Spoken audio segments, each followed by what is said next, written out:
जय हिंद दोस्तों। आप सभी को सिलेक्शन सीरीज में आपका स्वागत है। जैसा कि आप लोग बोले थे दोस्तों कि सर एनसीईआरटी का साइंस लाइए, तो आपके लिए एनसीईआरटी का one liner one shot science लेकर आए दोस्तों। ये आपका जो है टारगेट है, लगभग 10 से 12 दिन में आपको फुल्ली साइंस का वन शॉट क्वेश्चन जो है समाप्त कर देंगे। ये आपका क्लास 1 है दोस्तों। इसमें से कौन कौन चैप्टर आज हम ला रहे हैं वो भी आपको दिखाने वाले हैं, तो इसको आप एक बार जरूर पढ़िएगा, ठीक है। तो आपको ये बुक दिख रहा होगा दोस्तों, एनसीईआरटी का है ना, समान विज्ञान है, वन लाइनर है दोस्तों, ठीक है।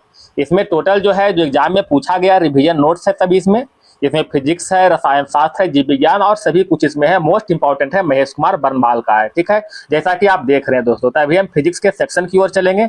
इसमें अभी हम 3 चैप्टर लिए हैं दोस्तों, ठीक है। इसमें 3 चैप्टर लिए हैं। एक मापन लिए हैं, मापन में एक में 2 चैप्टर है। एक यांत्रिकी लिए हैं दोस्तों, और एक जो है गुरुत्वाकर्षण लिए हैं। ये एक क्लास में 3 चैप्टर जो है हम समाप्त कर चुके हैं। तो इसको आप जरूर देखिएगा, इसको मिस मत कीजिएगा दोस्तों। अगर रिजल्ट चाहिए दोस्तों तो इसको मिस मत कीजिएगा, ठीक है। आप इसको 2 से 3 बार रिवीजन कीजिए दोस्तों। देखिए, आपको साइंस का क्वेश्चन छूटने वाला नहीं है, क्योंकि एग्जाम में लगभग क्वेश्चन जो है साइंस एनसीईआरटी से ही पूछता है दोस्तों, ठीक है।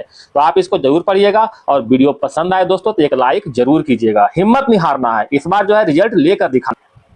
वो कहते हैं दोस्तों, थक कर बैठा हूं हार कर नहीं, थक कर बैठा हूं हार कर नहीं, सिर्फ बाजी हाथ से निकली है जिंदगी से नहीं। इसलिए इस बार जो है बाजी निकलने नहीं देना है। सीजीएल 4 में जो है, जो 25 क्वेश्चन साइंस का होता है, सीजीएल 4 हो या फिर इंटर लेवल हो, दोनों में 25 क्वेश्चन साइंस है दोस्तों। तो अगर आपको दोनों में से कोई एक निकालना है तो इस सेक्शन को जरूर से जरूर देखिएगा, ठीक है। आप मेरे चैनल से जरूर जुड़े दोस्तों। आप जो एक सब्सक्राइब का बटन दबाएं दोस्तों, उसमें तो कोई पैसा लगता नहीं है, ठीक है। आप मेरे से जुड़िए, केवल देखिए रिजल्ट तो आपको हम देकर रहेंगे, ठीक है। तो अभी आज के लिए दोस्तों, यानी फर्स्ट क्लास में 3 चैप्टर है, ठीक है। आगे चलेंगे दोस्तों तो 3 चैप्टर हम फिर लेंगे। तो इस तरह जो है हम मतलब क्रम 10 से 12 दिन में साइंस समाप्त कर देंगे। तो आइए दोस्तों, हम लोग क्वेश्चन की ओर अब चलते हैं। अच्छा, इससे पहले आपको एक चीज और बताना हम चाहते हैं दोस्तों।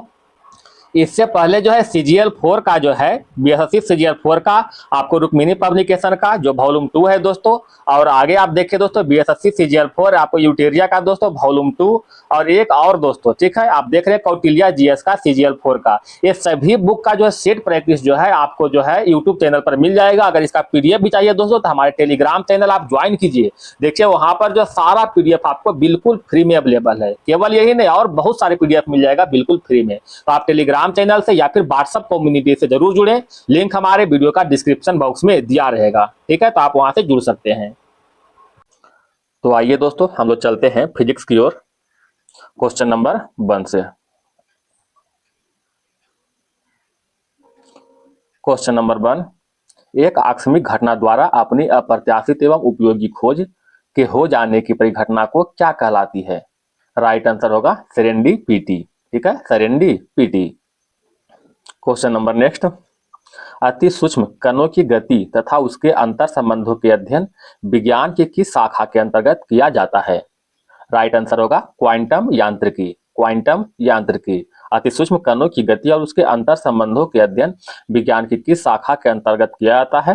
क्वांटम यांत्रिकी के अंतर्गत। क्वेश्चन नंबर नेक्स्ट आते हैं, विज्ञान का वह क्षेत्र जो मानव एवं यंत्र के मध्य स्वचलन एवं संचार के अध्ययन करता है क्या कहलाता है?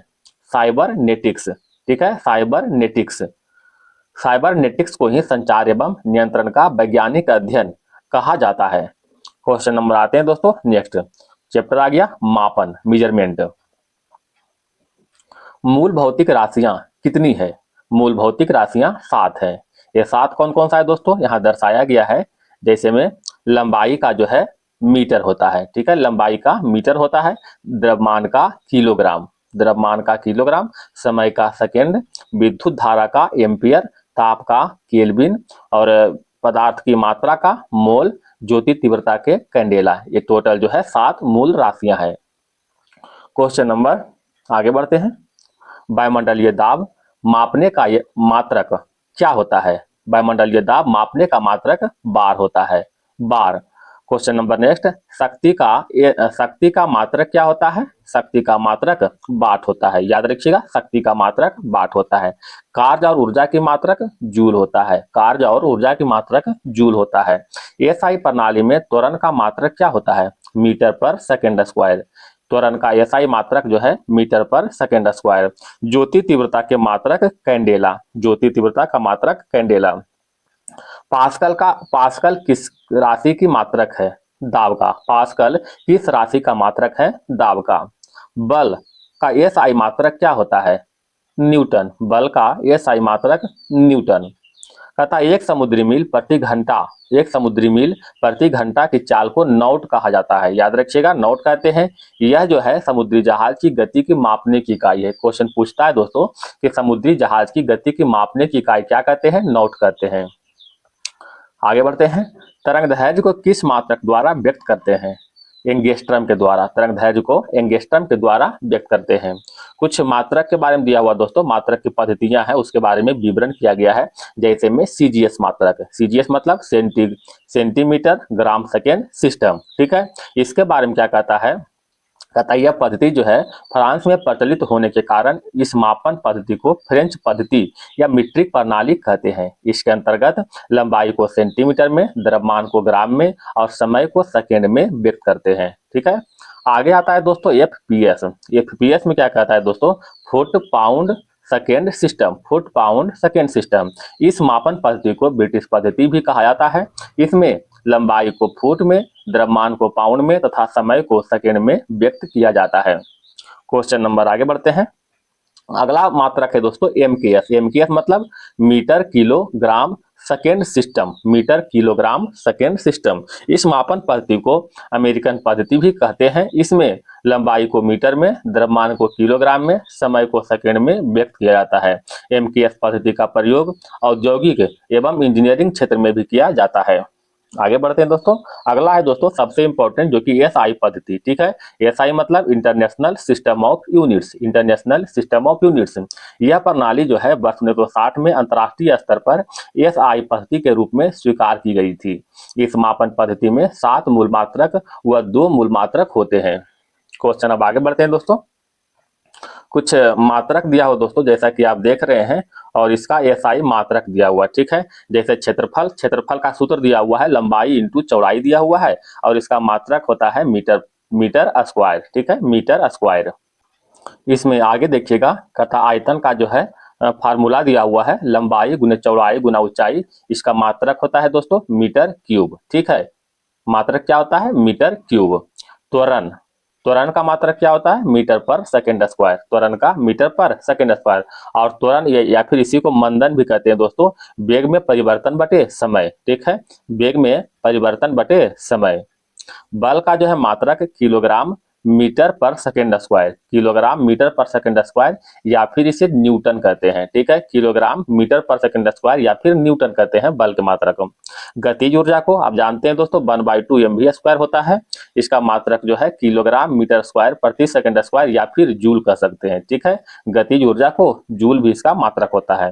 स्थितिज ऊर्जा का मात्रक दिया हो दोस्तों, इसका भी जूल कह सकते हैं, या फिर सेम टू सेम है, किलोग्राम मीटर स्क्वायर प्रति सेकेंड स्क्वायर। कोणीय विस्थापन के बारे में दिया हो दोस्तों, चाप बटे त्रिज्या कहते हैं इसे, मात्रक रेडियन होता है, ठीक है। कोणीय विस्थापन के मात्रक रेडियन। कार्य बराबर बल गुने विस्थापन होता है, इसका मात्रक जूल होता है या फिर न्यूटन मीटर, ठीक है, जूल या फिर न्यूटन मीटर। शक्ति बराबर क्या होता है? कार्य बटे समय, या फिर इसे कह सकते हैं एसआई मात्रक वाट होता है या फिर जूल प्रति सेकेंड, ठीक है। शक्ति का मात्रक जूल प्रति सेकेंड या फिर वाट। बल आघूर्ण, बल आघूर्ण को बल गुने आघूर्ण भुजा कहते हैं, ठीक है। बल आघूर्ण का सूत्र हुआ दोस्तों बल गुने आघूर्ण भुजा। इसका मात्रक हम कहते हैं दोस्तों न्यूटन मीटर। मात्रक क्या है? न्यूटन मीटर है। गुरुत्वाकर्षण नियतांक, गुरुत्वाकर्षण नियतांक के मात्रक न्यूटन मीटर स्क्वायर प्रति किलोग्राम स्क्वायर। गुरुत्वीय विभव का मात्रक होता है जूल प्रति केजी, गुरुत्वीय विभव का मात्रक जूल प्रति केजी। घूर्णन त्रिज्या का मात्रक मीटर होता है, घूर्णन त्रिज्या का मात्रक मीटर। यंग प्रत्यास्था गुणांक का मात्रक न्यूटन मीटर, न्यूटन प्रति मीटर स्क्वायर। यंग प्रत्यास्था गुणांक का न्यूटन प्रति मीटर स्क्वायर। पृष्ठ तनाव का मात्रक होता है दोस्तों न्यूटन प्रति मीटर स्क्वायर। पृष्ठ तनाव का मात्रक न्यूटन प्रति मीटर स्क्वायर। इसका फार्मूला होता है बल बटे क्षेत्रफल। वेग प्रवणता बराबर होता है दोस्तों वेग बटे दूरी या फिर प्रति सेकेंड, प्रति सेकेंड, ठीक है। और मतलब वही दिया दोस्तों प्रति सेकेंड और फिर प्रति सेकेंड कर दिया है। श्यानता गुणांक, श्यानता गुणांक का मात्रक होता है दोस्तों पास्कल सेकेंड या फिर न्यूटन सेकेंड प्रति मीटर स्क्वायर। याद रखिएगा दोस्तों। प्लांक नियतांक का ऐसा मात्रक होता है जूल सेकेंड, प्लांक नियतांक का जूल सेकेंड। वोल्टेज मैन नियतांक का मात्रक जूल प्रति केल्विन, वोल्टेज मैन नियतांक का मात्रक जूल प्रति केल्विन। विद्युत धारिता का मात्रक फैराडे होता है, फैराड या फिर कूलाम प्रति वोल्ट। चालकता का मात्रक होता है दोस्तों सीमेंस प्रति मीटर, सीमेंस प्रति मीटर। धारा घनत्व का मात्रक एम्पियर पर मीटर स्क्वायर। याद रखिएगा धारा घनत्व का मात्रक एम्पियर पर मीटर स्क्वायर। चुंबकीय फ्लक्स का मात्रक वेबर और विद्युत प्रतिरोध का मात्रक ओम होता है। गुप्त ऊष्मा का मात्रक जूल प्रति केजी होता है। कोणीय संवेग का मात्रक किलोग्राम मीटर स्क्वायर प्रति सेकेंड, ठीक है, किलोग्राम मीटर स्क्वायर प्रति सेकेंड या फिर जूल सेकेंड भी कह सकते हैं इसको। जड़त्व आघूर्ण का मात्रक किलोग्राम प्रति मीटर स्क्वायर, किलोग्राम प्रति मीटर स्क्वायर। तो इससे अधिक ज्यादा हमें लगता है कोई पूछता नहीं दोस्तों मात्रक में, तो ये सभी याद कीजिएगा, सभी एग्जाम के लिए जो है मोस्ट इंपॉर्टेंट है। क्वेश्चन नंबर आगे बढ़ते हैं। समतल कोण तथा घन कोण किस प्रकार के राशियां हैं? समतल कोण तथा घन कोण जो है पूरक राशियां हैं, ठीक है। समतल कोण और घन कोण क्या है दोस्तों? पूरक राशियां हैं। रेडियन एवं अस्टेरेडियन किस प्रकार के मात्रक है? रेडियन एवं अस्टेरेडियन पूरक मात्रक है, ठीक है। रेडियन एवं अस्टेरेडियन जो है पूरक मात्रक है। क्वेश्चन आगे बढ़ते हैं दोस्तों। इधर कोणीय विस्थापन का मात्रक क्या होता है? रेडियन। कोणीय विस्थापन का मात्रक रेडियन। समतल कोण का मात्रक रेडियन होता है और घन कोण का मात्रक अस्टेरेडियन होता है। क्यूसेक में क्या मापा जाता है? तो जल का बहाव मापते हैं, क्यूसेक में जल का बहाव मापते हैं। इसमें कह रहा है दोस्तों, कहता है कैरेटोमीटर या फिर ओप्थालोमीटर यंत्र का प्रयोग आंखों की कॉर्निया के जांच के लिए किया जाता है, ठीक है। कैरेटोमीटर या फिर ओप्थालोमीटर यंत्र का प्रयोग आंख की कॉर्निया को जांच के लिए करते हैं। क्वेश्चन आगे बढ़ते हैं दोस्तों। पृथ्वी और सूर्य के मध्य औसत दूरी किसके द्वारा व्यक्त की जाती है? राइट आंसर होगा एक खगोलीय इकाई या फिर एक एस्ट्रोनॉटिकल यूनिट कहते हैं इसे, ठीक है। पृथ्वी और सूर्य के मध्य औसत दूरी को एस्ट्रोनॉटिकल यूनिट से व्यक्त करते हैं। एक खगोलीय इकाई बराबर कितना होता है? तो 1.49 × 10⁸ किलोमीटर, 1.49 × 10⁸ किलोमीटर, या फिर इसी को कह सकते हैं दोस्तों 1.49 × 10⁻11 मीटर। किलोमीटर में 8 हो जाएगा दोस्तों, मीटर में 11 हो जाएगा। एक प्रकाश वर्ष बराबर कितना होता है? 9.46 × 10⁻12 किलोमीटर, ठीक है, या फिर कर सकते हैं 9.46 × 10⁻15 मीटर। क्वेश्चन आगे बढ़ते हैं। किसी मापी गई राशि में सार्थक अंकों की संख्या किस बात पर निर्भर करती है? राइट आंसर होगा मापक यंत्र के अल्पमान माप पर, ठीक है। मापक यंत्र के अल्पमत मापक मान पर, ठीक है। थोड़ा सा टेढ़ा कुछ लिखा हुआ दोस्तों, इसलिए थोड़ा सा कंफ्यूज कभी कभी करते हैं। सार्थक अंक दिया हुआ है, इसके बारे में बताया गया है कि किसी राशि की माप के ऐसे अंक जो मापक यंत्र की यथार्थता के अंतर्गत उस राशि के मान को व्यक्त करते हैं, सार्थक अंक कहलाते हैं। एग्जाम्पल में दिया हुआ है 98.76 यानी 98.76 में सार्थक अंक की संख्या 4 है दोस्तों, ठीक है। जैसा कि देख रहे हैं 98 और 7 टोटल 4 हो गया, ठीक है। तथा इसमें दिया हुआ दोस्तों 0.00530725, इसमें सार्थक अंक की संख्या जो दिया हुआ है 6 दिया हुआ है। कौन कौन है दोस्तों सार्थक अंक इसमें? कौन कौन से है? एक तो 5 हो जाएगा, 2 हो जाएगा, 7 हो जाएगा, एक 0 हो जाएगा, 3 और 5 हो जाएगा, ठीक है। इस तरह जो है सार्थक अंक जो हो जाएगा 6 हो जाएगा। क्वेश्चन नंबर बढ़ते हैं दोस्तों आगे।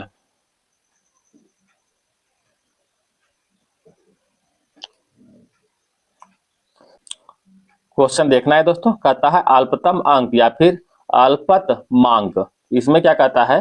किसी भौतिक राशि का मापक यंत्र की सहायता से मापा जा सकने वाला न्यूनतम मान इस मापक यंत्र का अल्पतमांक या फिर अल्पतम अंक कहलाता है, ठीक है। क्वेश्चन आगे बढ़ते हैं। कहता है घड़ी में स्फटिक क्रिस्टल का कार्य किस पर आधारित होता है? तो स्फटिक क्रिस्टल का कार्य जो है दाब विद्युत प्रभाव पर आधारित होता है। घड़ी में स्फटिक क्रिस्टल का कार्य दाब विद्युत प्रभाव पर आधारित होता है।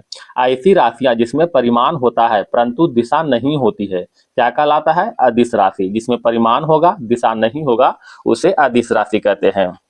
आगे कहता है दोस्तों, कहता है ऐसी भौतिक राशियां जिसको व्यक्त करने के लिए परिमाण के साथ साथ दिशा की भी आवश्यकता होती है उसे सदिश राशि कहते हैं। मतलब जिसमें परिमाण के साथ साथ दिशा भी होगा उसे सदिश राशि कहते हैं। क्वेश्चन नंबर बढ़ते हैं आगे। कहता कोटिमान, कोटिमान क्या है?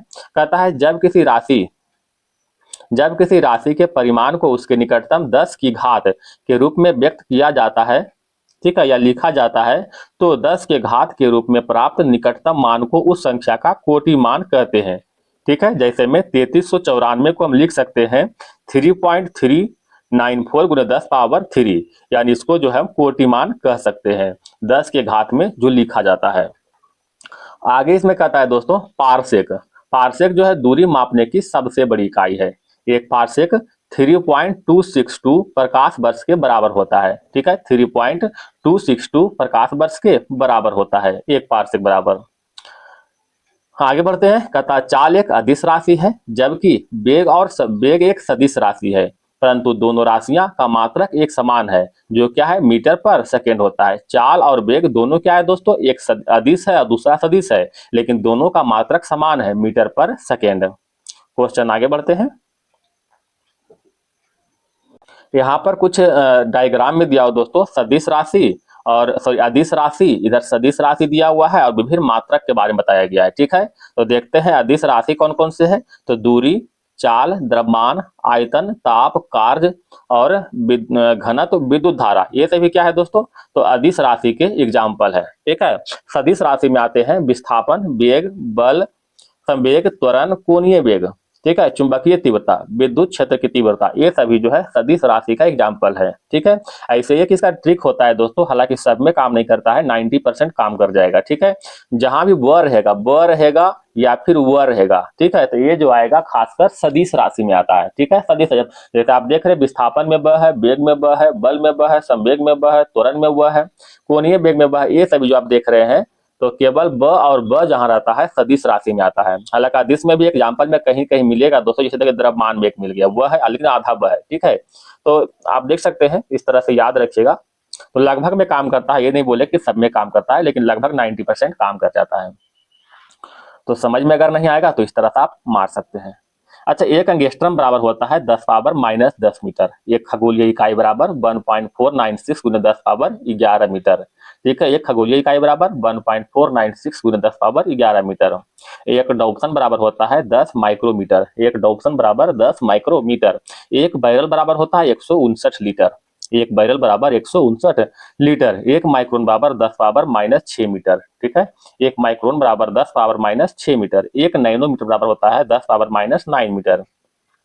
एक टेरामीटर बराबर 10 पावर 12 मीटर। एक टेरामीटर 10 पावर 12 मीटर। एक फैदम बराबर 6 फीट। एक फैदम बराबर 6 फीट या फिर 1.829 मीटर। क्वेश्चन आगे बढ़ते हैं। कहता है शून्य तथा दशमलव प्रणाली का आविष्कार किसे माना जाता है? शून्य तथा दशमलव प्रणाली का आविष्कार जो है भारतीय गणितज्ञ आर्यभट्ट को मानते हैं। ठीक है, भारतीय गणितज्ञ आर्यभट्ट को मानते हैं।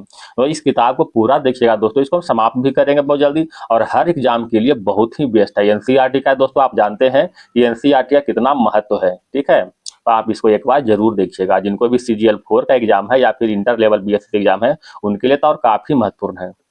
क्वेश्चन आगे बढ़ते हैं और वीडियो को एक लाइक जरूर कीजिएगा दोस्तों। आपका एक लाइक हमारे लिए मोटिवेशन की तरह है, तो प्लीज एक लाइक जरूर कीजिएगा। 1 किलोग्राम प्रति सेंटीमीटर स्क्वायर दाब किसके समतुल्य होता है? राइट आंसर होगा 1 बार के। 1 किलोग्राम प्रति सेंटीमीटर स्क्वायर दाब 1 बार के समतुल्य होता है।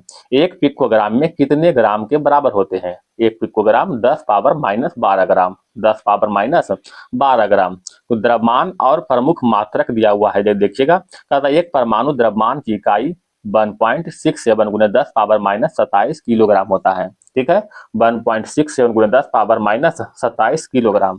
एक माइक्रोग्राम बराबर होता है 10 पावर माइनस 9 ग्राम या फिर 10 पावर माइनस 9 किलोग्राम या फिर 10 पावर माइनस 6 ग्राम। ठीक है, एक माइक्रोग्राम बराबर 10 पावर माइनस 9 किलोग्राम या 10 पावर माइनस 6 ग्राम। एक मिलीग्राम बराबर 10 पावर माइनस 6 किलोग्राम या फिर 10 पावर माइनस 3 ग्राम होता है। 1 ग्राम बराबर 10 पावर माइनस 3 किलोग्राम। 1 क्विंटल बराबर 10 पर पावर 2 किलोग्राम। 1 मीट्रिक टन बराबर 10 पावर 3 किलोग्राम।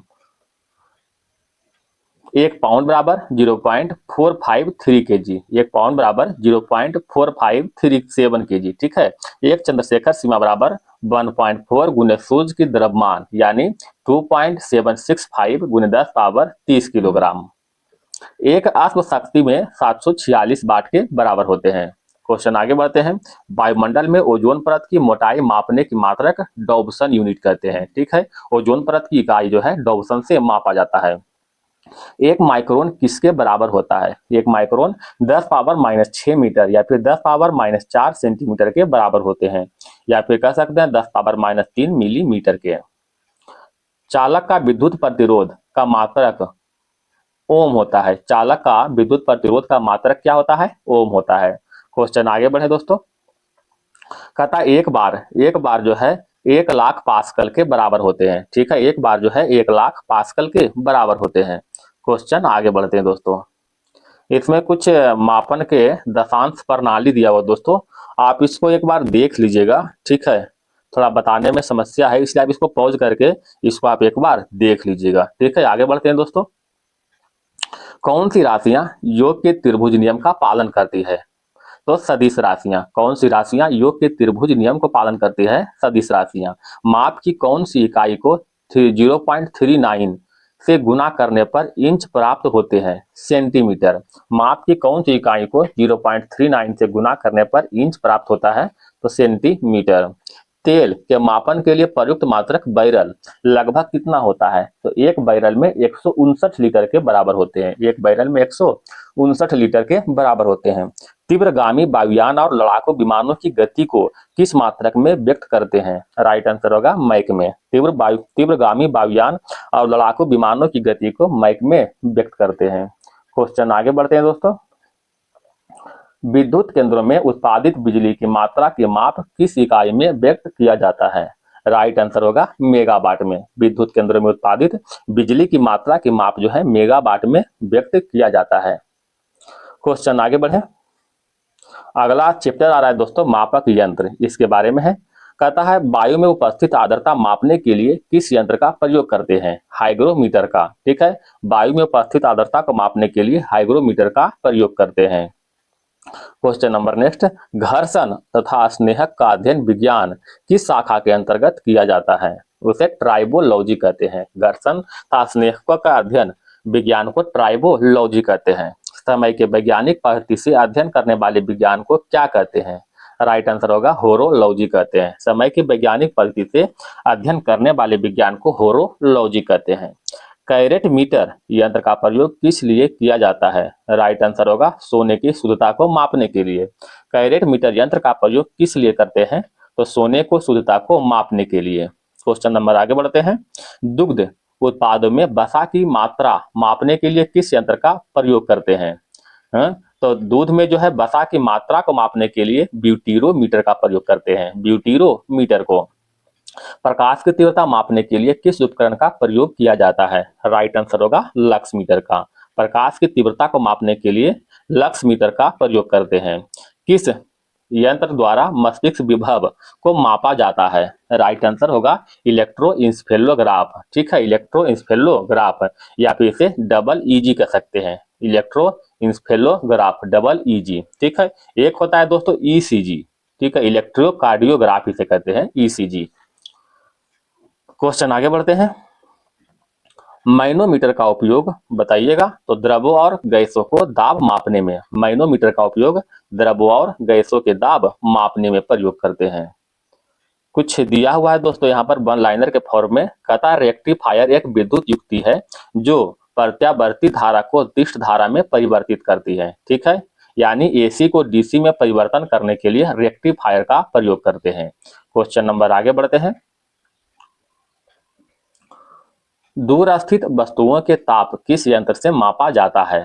राइट आंसर होगा पायरोमीटर से। दूर स्थित वस्तुओं के ताप पायरोमीटर से ज्ञात करते हैं। पायरोमीटर एक दूर संवेदी तापमापी यंत्र है। पायरहिलियोमीटर पायरहिलियोमीटर का प्रयोग किसके मापने के लिए किया जाता है? पायरहिलियोमीटर का प्रयोग सौर विकिरण को मापने में करते हैं। ठीक है, पायरहिलियोमीटर का प्रयोग सौर विकिरण को मापने में करते हैं। थियोडोलाइट यंत्र से क्या मापा जाता है? कोण। थियोडोलाइट यंत्र से क्या मापा जाता है? कोण को। क्वेश्चन नंबर आगे बढ़ते हैं। एनीमोमीटर का उपयोग होता है वायु का वेग मापने में। एनीमोमीटर का उपयोग वायु का वेग मापने में होता है। ब्यूफोर्ट पैमाना क्या है?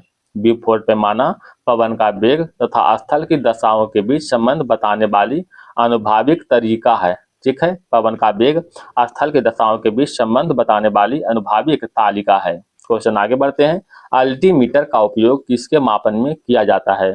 तो अल्टीमीटर का उपयोग जो है समुद्र तल के सापेक्ष किसी स्थान पर वस्तु की ऊंचाई मापने में प्रयोग करते हैं।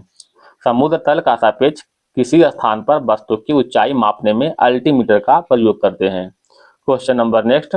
यदि कोई सूचना टेलीफोन द्वारा डायल करके अन्यंत्र टेलीविजन स्क्रीन पर देखी और पढ़ी जा सके, इस तकनीक को क्या कहते हैं?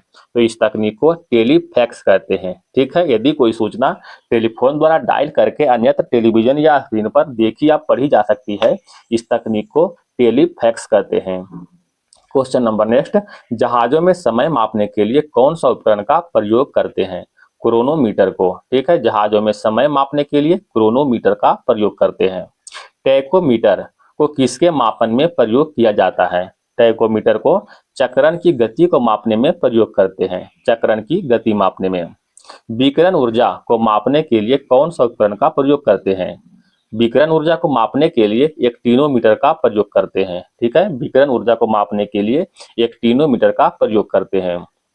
बोलोमीटर का प्रयोग क्या मापने के लिए किया जाता है? राइट आंसर होगा ऊष्मीय विकिरण। बोलोमीटर का प्रयोग ऊष्मीय विकिरण को मापने के लिए प्रयोग करते हैं। बादलों की दिशा और गति को मापने वाला यंत्र कहलाता है। राइट आंसर होगा नैफोस्कोप। बादलों की दिशा और गति को मापने वाला यंत्र नैफोस्कोप कहलाता है। एक दशक किसको संदर्भित करता है? एक दशक 10 वर्ष को संदर्भित करता है। खेल में प्रयुक्त होने वाला समय मापक उपकरण माप सकता है। तो 1 सेकेंड का 10 लाखवां भाग। ठीक है, 1 सेकेंड का 10 लाखवां भाग खेल में प्रयुक्त होने वाला समय मापक उपकरण माप सकता है 1 सेकेंड के 10 लाखवां भाग। 10 पावर 12 के लिए पूर्व प्रत्यय क्या है? 10 पावर 12 के लिए पूर्व प्रत्यय क्या है? टेरा। ठीक है, टेरा। एक वाहन के द्वारा तय की गई दूरी मापने के लिए प्रयोग किया जाने वाला उपकरण है ऑडोमीटर। वाहनों के द्वारा तय की गई दूरी मापने में ऑडोमीटर के प्रयोग करते हैं। जिस प्रकार द्रव्यमान बीम संतुलन से संबंधित होता है, उसी प्रकार तापमान से संबंधित है थर्मामीटर। ठीक है, जिस प्रकार द्रव्यमान बीम संतुलन से संबंधित होता है, उस प्रकार तापमान से संबंधित है थर्मामीटर। तो आइए दोस्तों, हम लोग नेक्स्ट पेज की ओर चलते हैं, महत्वपूर्ण मापक उपकरण की ओर। मेरे साथ बने रहिएगा। अल्टीमीटर उड़ते हुए विमान की ऊंचाई को मापने में। ठीक है, उड़ते हुए विमान की ऊंचाई मापने में अल्टीमीटर का प्रयोग करते हैं। विद्युत धारा का तीव्रता मापने का यंत्र है आमीटर। ठीक है, विद्युत धारा का तीव्रता मापने का यंत्र आमीटर। ध्वनि की तीव्रता को निर्धारण करने वाला यंत्र ऑडियोमीटर। ध्वनि की तीव्रता को निर्धारण करने वाला यंत्र ऑडियोमीटर। वायु एवं गैस के भार तथा घनत्व मापक यंत्र एरोमीटर। वायु तथा गैस के भार तथा घनत्व मापक यंत्र का नाम है एरोमीटर। वायु की गति और शक्ति का मापने का यंत्र एनीमोमीटर। वायु की गति और शक्ति को मापने का यंत्र एनीमोमीटर। गतिमान वाहनों की गति में वृद्धि की दर मापने वाला क्या है? एक्सलेरोमीटर। ठीक है, गतिमान वाहनों की गति में वृद्धि की दर मापने वाला एक्सलेरोमीटर। वायुमंडलीय दाब ज्ञात करने का यंत्र बैरोमीटर है। ठीक है, क्वेश्चन आगे बढ़ते हैं। ऊष्मीय विकिरण मापन यंत्र बोलोमीटर। ऊष्मीय विकिरण मापने वाला यंत्र बोलोमीटर। ऊष्मा की मात्रा को ज्ञात करने का यंत्र है कैलोरीमीटर। ऊष्मा की मात्रा ज्ञात करने का यंत्र कैलोरीमीटर। बेलनाकार वस्तुओं को व्यास एवं गहराई मापने वाला यंत्र बर्नियर कैलिपर्स। बेलनाकार वस्तुओं को व्यास और गहराई मापने का यंत्र बर्नियर कैलिपर्स। निम्न ताप मापने का यंत्र क्रायोमीटर। निम्न ताप मापने का यंत्र क्रायोमीटर। पदार्थ का घनत्व मापक यंत्र डेंसिटी मीटर। पदार्थ का घनत्व मापक यंत्र डेंसिटी मीटर। समुद्र नदी झील की गहराई मापन का यंत्र फाइदोमीटर। समुद्र नदी झील की गहराई मापन यंत्र फाइदोमीटर। विद्युत धारा की प्रबलता मापते हैं गैल्वेनोमीटर से। विद्युत धारा की प्रबलता मापते हैं गैल्वेनोमीटर से। घूर्णन गति करती हुई वस्तु का कोणीय वेग गायरोस्कोप से ज्ञात करते हैं। घूर्णन गति करती हुई वस्तु का कोणीय वेग गायरोस्कोप से ज्ञात करते हैं। गुरुत्वीय त्वरण मापते हैं ग्रेविमीटर से। गुरुत्वीय त्वरण मापते हैं ग्रेविमीटर से। वस्तुओं का सापेक्षिक घनत्व मापते हैं हाइड्रोमीटर से। वस्तुओं का सापेक्षिक घनत्व मापते हैं हाइड्रोमीटर से। जल के भीतर उत्पन्न ध्वनि को मापते हैं हाइड्रोमीटर से। जल के भीतर उत्पन्न ध्वनि को मापते हैं हाइड्रोमीटर से। वायुमंडल की अपेक्षिक आर्द्रता मापते हैं हाइग्रोमीटर से। वायुमंडल की सापेक्षिक आर्द्रता मापते हैं हाइग्रोमीटर से। दुग्ध की शुद्धता ज्ञात करते हैं लैक्टोमीटर से। ठीक है। पानी के जहाजों में सही समय ज्ञात करने में प्रयुक्त यंत्र क्रोनोमीटर। क्वेश्चन आगे बढ़ते हैं। पौधे की वृद्धि को दर्शाने वाला यंत्र क्रेस्कोग्राफ। पौधे की वृद्धि दर को दर्शाने वाला यंत्र क्रेस्कोग्राफ। किसी वस्तु में उत्पन्न आयतन के परिवर्तन को मापने का यंत्र डिलेटोमीटर। किसी वस्तु में उत्पन्न आयतन के परिवर्तन को मापने का यंत्र डिलेटोमीटर। इंजन द्वारा उत्पन्न की गई शक्ति का मापन डायनेमोमीटर। इंजन द्वारा उत्पन्न की गई शक्ति को मापने में डायनेमोमीटर का प्रयोग करते हैं। बादलों की गति और गति की दिशा को मापने वाला यंत्र है नेफोस्कोप। बादलों की गति और गति की दिशा मापने वाला यंत्र है नेफोस्कोप। उसमें विकिरण को मापने वाला यंत्र है रेडियो माइक्रोमीटर। उसमें विकिरण को मापने का यंत्र है रेडियो माइक्रोमीटर। क्वेश्चन आगे बढ़ते हैं। चक्रण गति को मापने के लिए टैकोमीटर का प्रयोग करते हैं। चक्रण गति को मापने के लिए टैकोमीटर का प्रयोग करते हैं। वर्षा की मात्रा को ज्ञात करने वाला यंत्र रेन गेज है। वर्षा की मात्रा को ज्ञात करने वाला यंत्र रेन गेज। क्वेश्चन आगे बढ़ते हैं। पारदर्शक माध्यमों का अपवर्तनांक ज्ञात करने वाला फलों का रस में शर्करा की सांद्रता मापने वाला यंत्र रिफ्रैक्टोमीटर। ठीक है, रिफ्रैक्टोमीटर। पारदर्शक माध्यमों का अपवर्तनांक ज्ञात करने वाला और फलों के रस की शर्करा की सांद्रता मापने वाला यंत्र रिफ्रैक्टोमीटर। महीन तारों का व्यास मापने वाला यंत्र स्क्रू गेज। महीन तारों के व्यास मापने वाला यंत्र को स्क्रू गेज कहते हैं। दो वस्तुओं के मध्य कोणीय दूरी और खगोलीय पिंडों की ऊंचाई मापने वाला यंत्र सेक्सटेंट कहते हैं। दो वस्तुओं के मध्य खगोलीय दूरी और कोणीय दूरी एवं खगोलीय पिंड की ऊंचाई मापने का यंत्र जो है सेक्सटेंट है। किसी सतह की वक्रता मापने वाला यंत्र स्फेरोमीटर।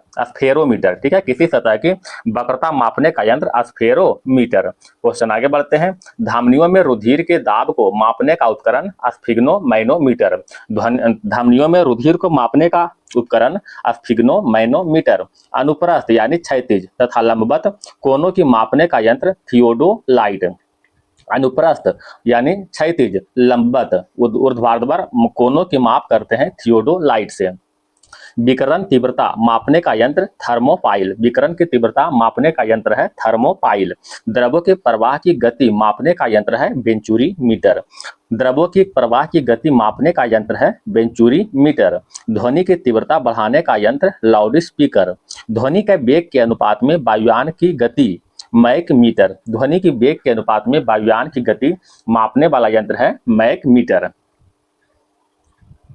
चुंबकीय क्षेत्र का मापन मैग्नेटोमीटर से होता है। चुंबकीय क्षेत्र का मापन मैग्नेटोमीटर से होता है। अति सूक्ष्म लंबाई यानी मिलीमीटर के हजारवें भाग की मापन करते हैं माइक्रोमीटर से।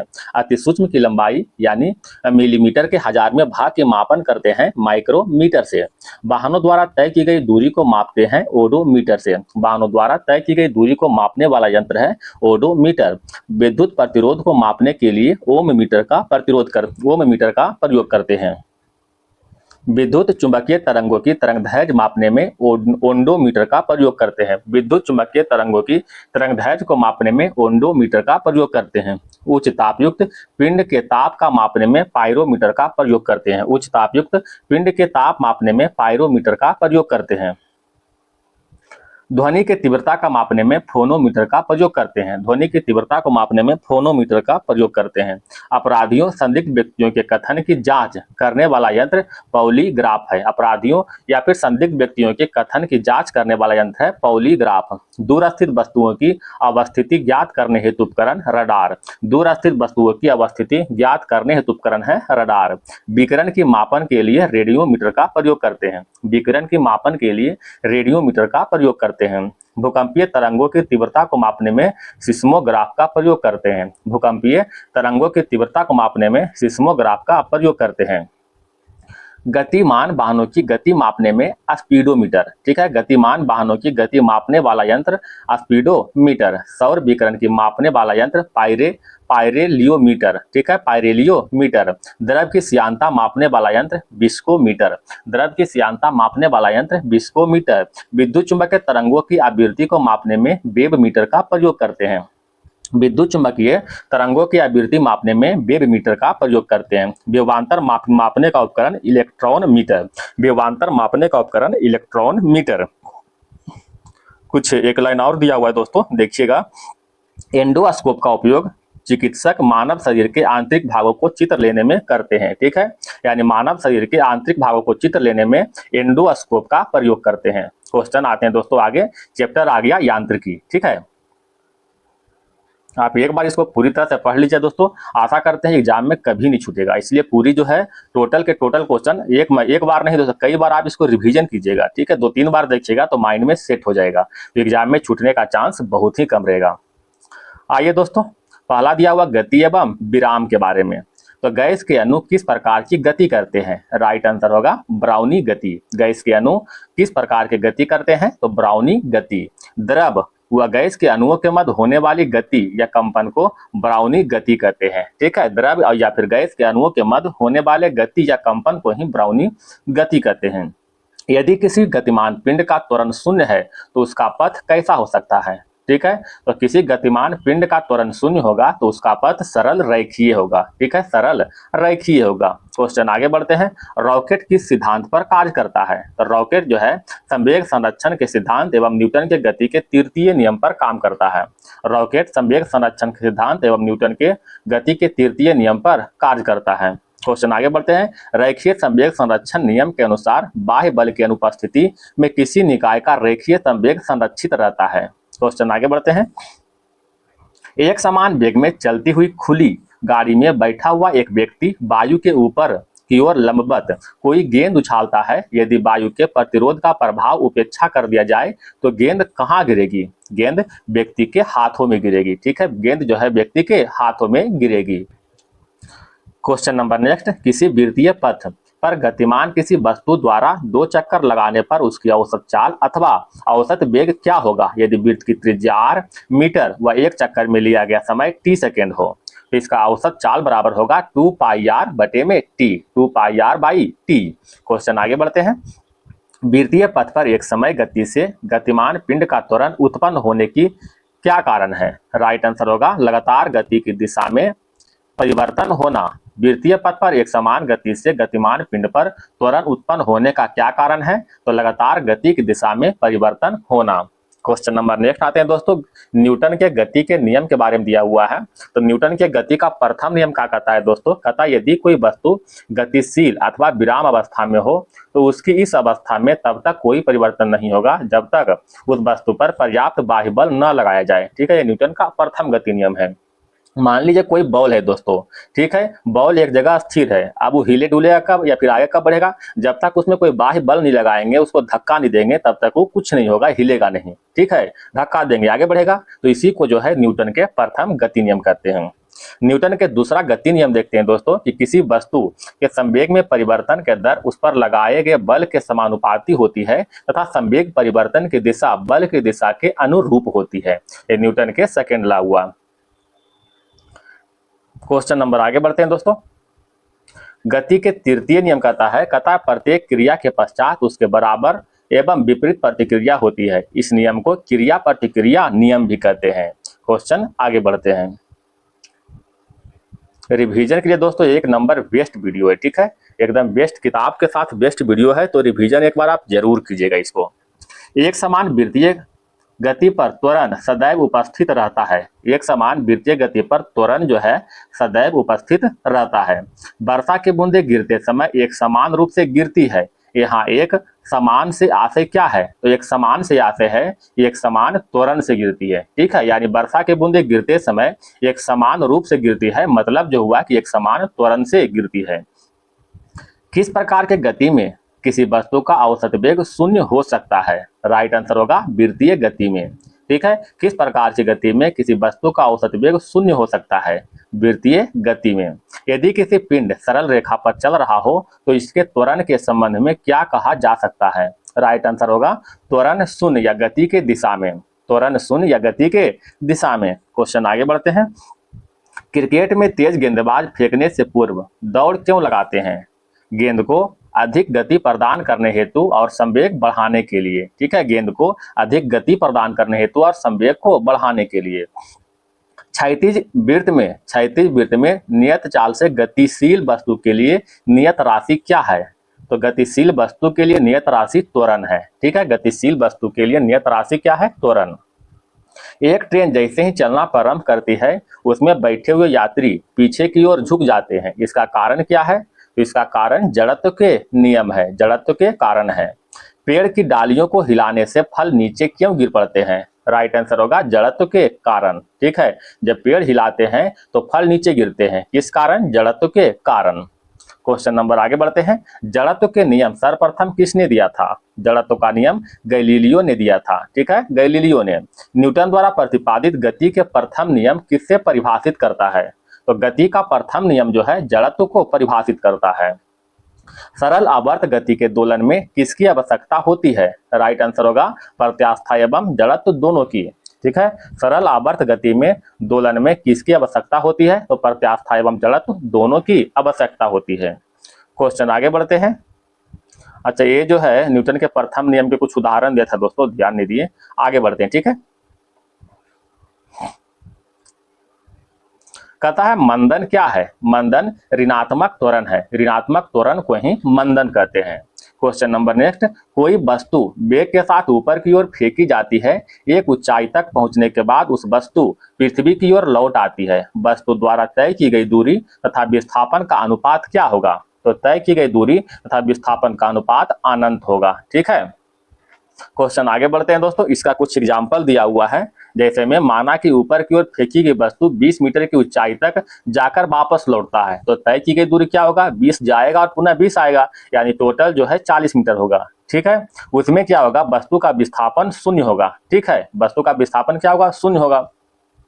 क्वेश्चन आगे बढ़ते हैं।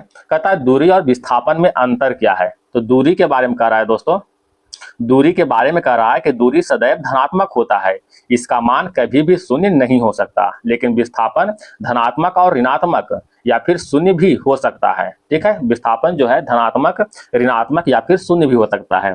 दूरी केवल परिमाण को व्यक्त करता है, दूरी जो है केवल परिमाण को व्यक्त करता है, लेकिन विस्थापन परिमाण और दिशा दोनों को व्यक्त करता है। दूरी क्या है दोस्तों? एक अदिश राशि है, जबकि विस्थापन एक सदिश राशि है। क्वेश्चन आगे बढ़ते हैं। त्वरण ज्ञात करने का सूत्र क्या है दोस्तों? तो त्वरण ज्ञात करने के लिए a बराबर v minus you by T, जहाँ a जो हो गया एक्सेलरेशन हो गया, v हो गया अंतिम वेग और u हो गया प्रारंभिक वेग, और t क्या है दोस्तों? समय अंतराल। गति के समीकरण दिया हुआ दोस्तों, कहता है जब कोई पिंड प्रारंभिक वेग में u से त्वरण a, समय t और अंतिम वेग v प्राप्त कर लेता है तब उसका संबंध क्या होगा? तो v बराबर u प्लस at हो जाएगा। ठीक है, गति के दूसरा समीकरण में कह रहा है दोस्तों कि जब कोई पिंड समय अंतराल t में प्रारंभिक वेग v से दूरी s विस्थापित होता है तब क्या होता है? तो s बराबर ut plus half at square. आगे बढ़ते हैं। जब कोई पिंड प्रारंभिक वेग u से त्वरण a के साथ दूरी s तय कर अपनी अंतिम वेग v को प्राप्त करता है तब क्या होगा? तो तब v स्क्वायर बराबर u स्क्वायर प्लस 2as होगा। समान गतिज ऊर्जा से चलती हुई कार और एक रेल इंजन दोनों में किसका संवेग अधिक होगा? राइट आंसर होगा रेल इंजन का, क्योंकि रेल इंजन के द्रव्यमान कार से अधिक होता है, रेल इंजन का द्रव्यमान कार से अधिक होता है।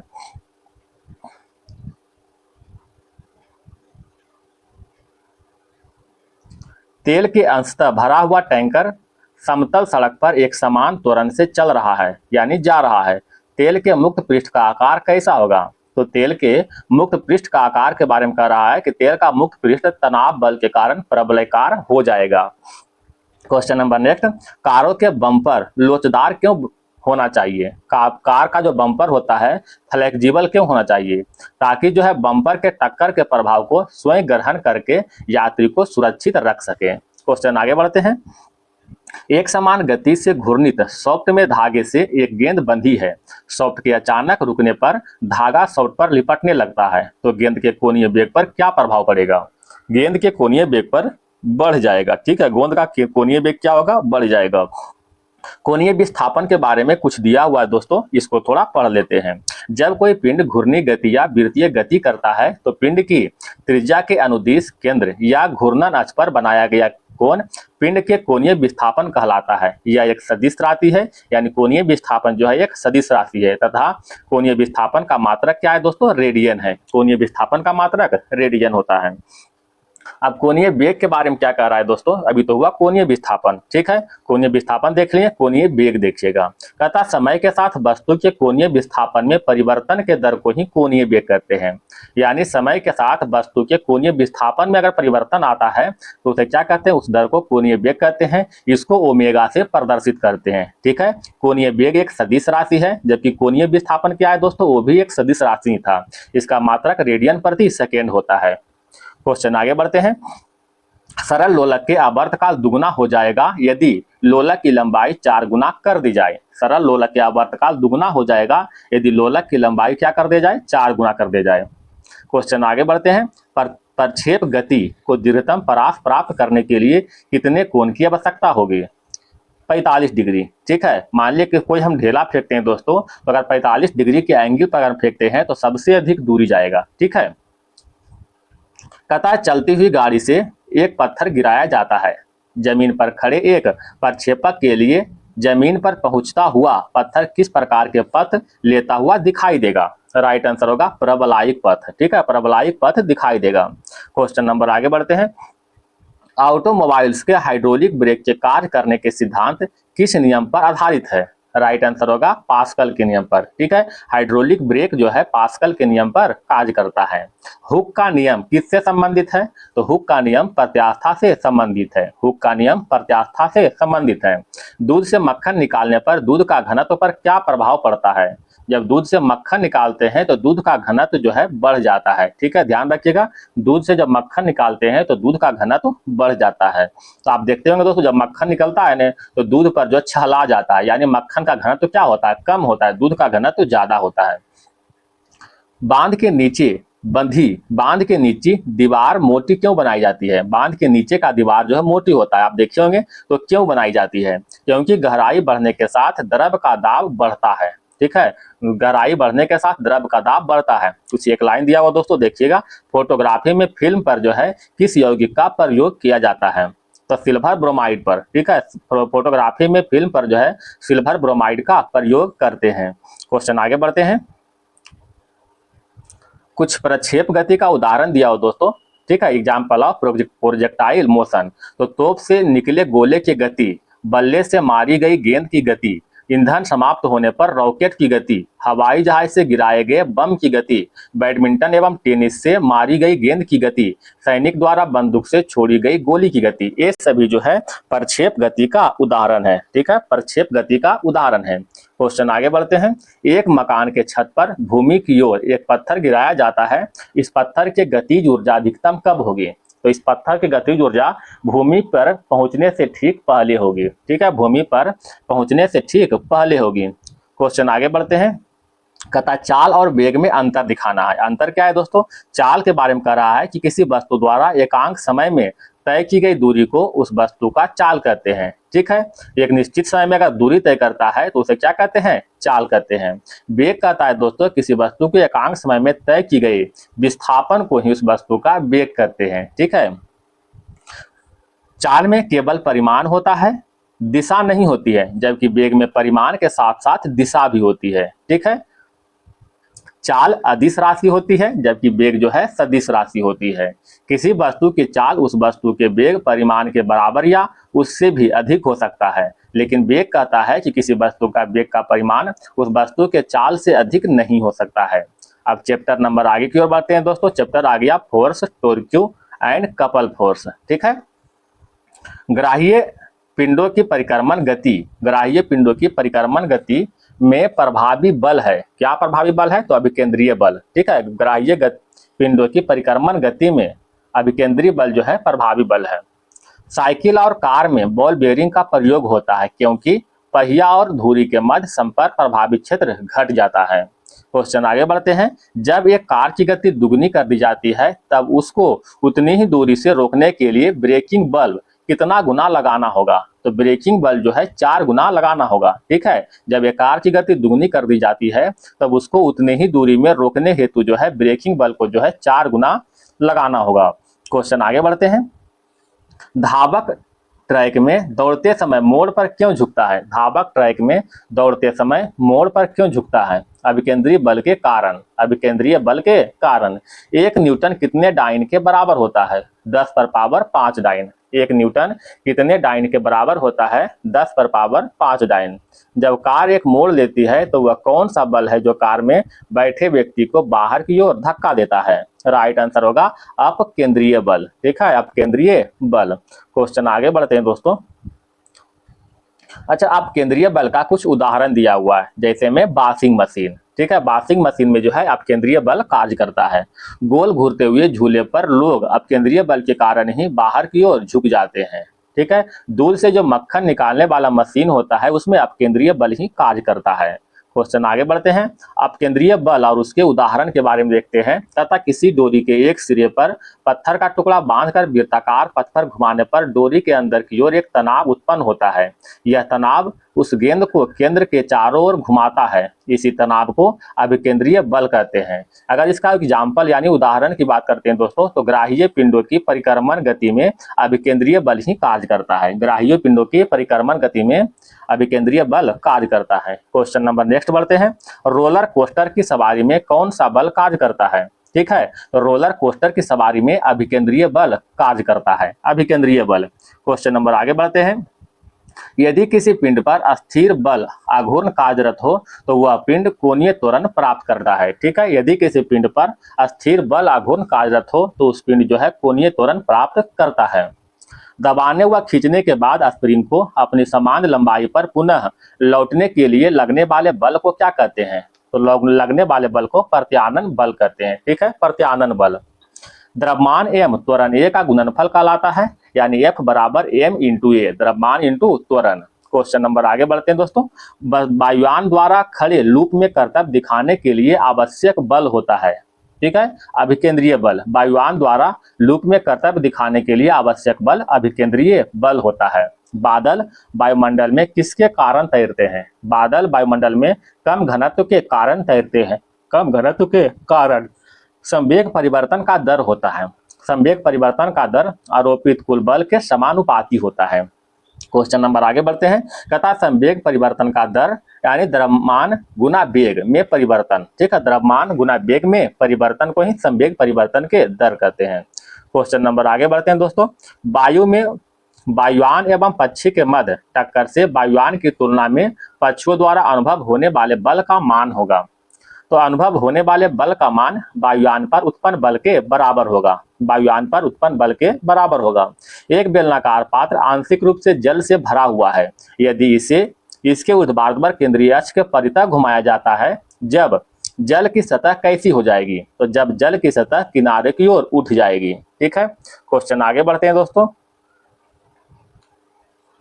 नल एवं पेन के ढक्कन को 2 अंगुलियों की सहायता से आसानी से खोला और बंद किया जा सकता है क्योंकि दोनों अंगुलियों द्वारा लगाए गए बल युग्म के कारण बल आघूर्ण उत्पन्न होता है। Question number next.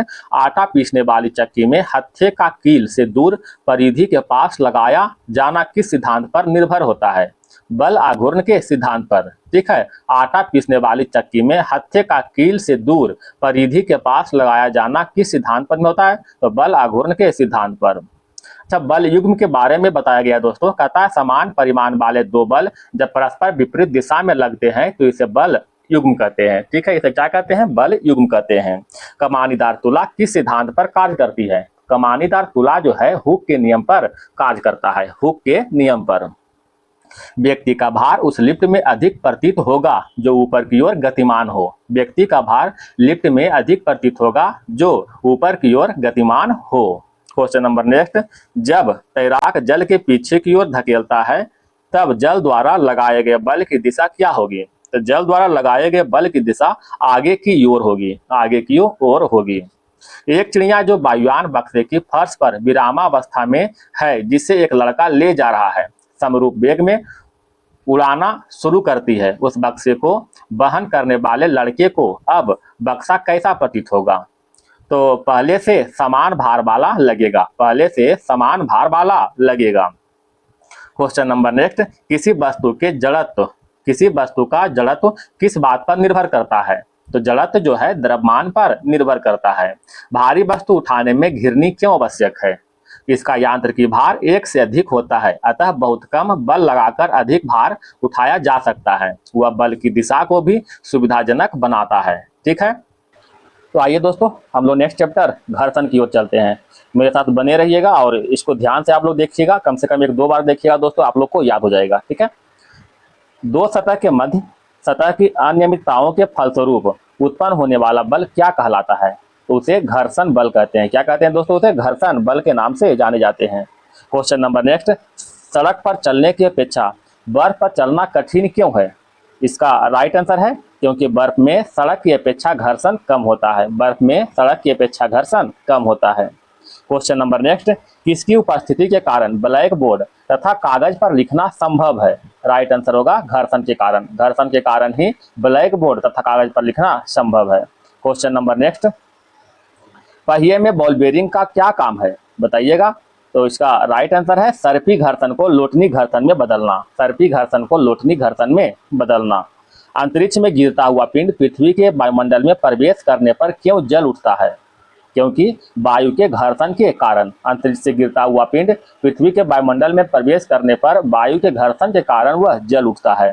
घर्षण किस पर निर्भर करता है? तो घर्षण जो है पृष्ठ की प्रकृति पर, घर्षण पृष्ठ की प्रकृति पर निर्भर करता है। क्वेश्चन आगे देखें दोस्तों,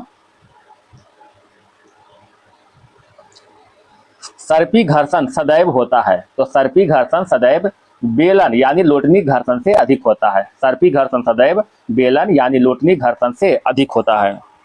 क्वेश्चन नेक्स्ट, व्यक्ति व शरीर तभी संचालन कर सकता है जब घर्षण बल लगाए गए बल से कम हो। कहता है व्यक्ति व शरीर जो है तभी संचालन कर सकता है जब घर्षण बल लगाए गए बल से कम हो। क्वेश्चन नंबर नेक्स्ट, मोटर गाड़ी के पहियों एवं संवाहक पट्टों में प्रयोग की जाने वाली बॉल बेयरिंग परिवर्तित करती है। तो बॉल बेयरिंग जो है सर्पी घर्षण को बेलन घर्षण में परिवर्तित करता है, बॉल बेयरिंग सर्पी घर्षण को बेलन घर्षण में परिवर्तित करता है। क्वेश्चन नंबर आगे देते हैं, कुछ घर्षण के प्रकार दिया गया दोस्तों, जैसा कि हम देख रहे हैं कुछ घर्षण के प्रकार दिया हुआ है, जैसे में अस्थैतिक घर्षण। अस्थैतिक घर्षण किसे कहते हैं? तो स्थिर वस्तु पर लगने वाले घर्षण बल जो उसकी गति का विरोध करता है, ठीक है, उसे क्या कहते हैं? अस्थैतिक घर्षण कहते हैं। अगला है दोस्तों, अगला दिया हुआ एक सर्पी घर्षण है, ठीक है। कहता एक वस्तु को किसी दूसरी वस्तु अथवा सतह पर खिसकने पर उस वस्तु की गति का विरोध करने वाला बल घर्षण बल, ठीक है। यानी सर्पी घर्षण किसे कहते हैं? एक वस्तु को किसी दूसरी वस्तु अथवा सतह पर खिसकाने पर उस वस्तु के गति का जो विरोध करता है उसी बल को यानी उसी घर्षण बल को सर्पी घर्षण कहते हैं, ठीक है। आगे दिया हो दोस्तों लोटनी घर्षण। लोटनी घर्षण किसे कहते हैं? कहता एक वस्तु जैसे में गेंद, गोला, बेलन, लकड़ी के लठ आदि के द्वारा किसी सतह पर लुढ़कने पर उसकी गति के विरोध में लगने वाले बल को ही क्या कहते हैं? लोटनी घर्षण कहते हैं, ठीक है। बाकी तो उसी चीज को यहाँ पर दिखाया गया है दोस्तों। आप देखिए थोड़ा सा उत्तोलक के बारे में यहाँ पर बताया गया है, उत्तोलक के बारे में। तो उत्तोलक के बारे में क्या बताया गया है देखिएगा।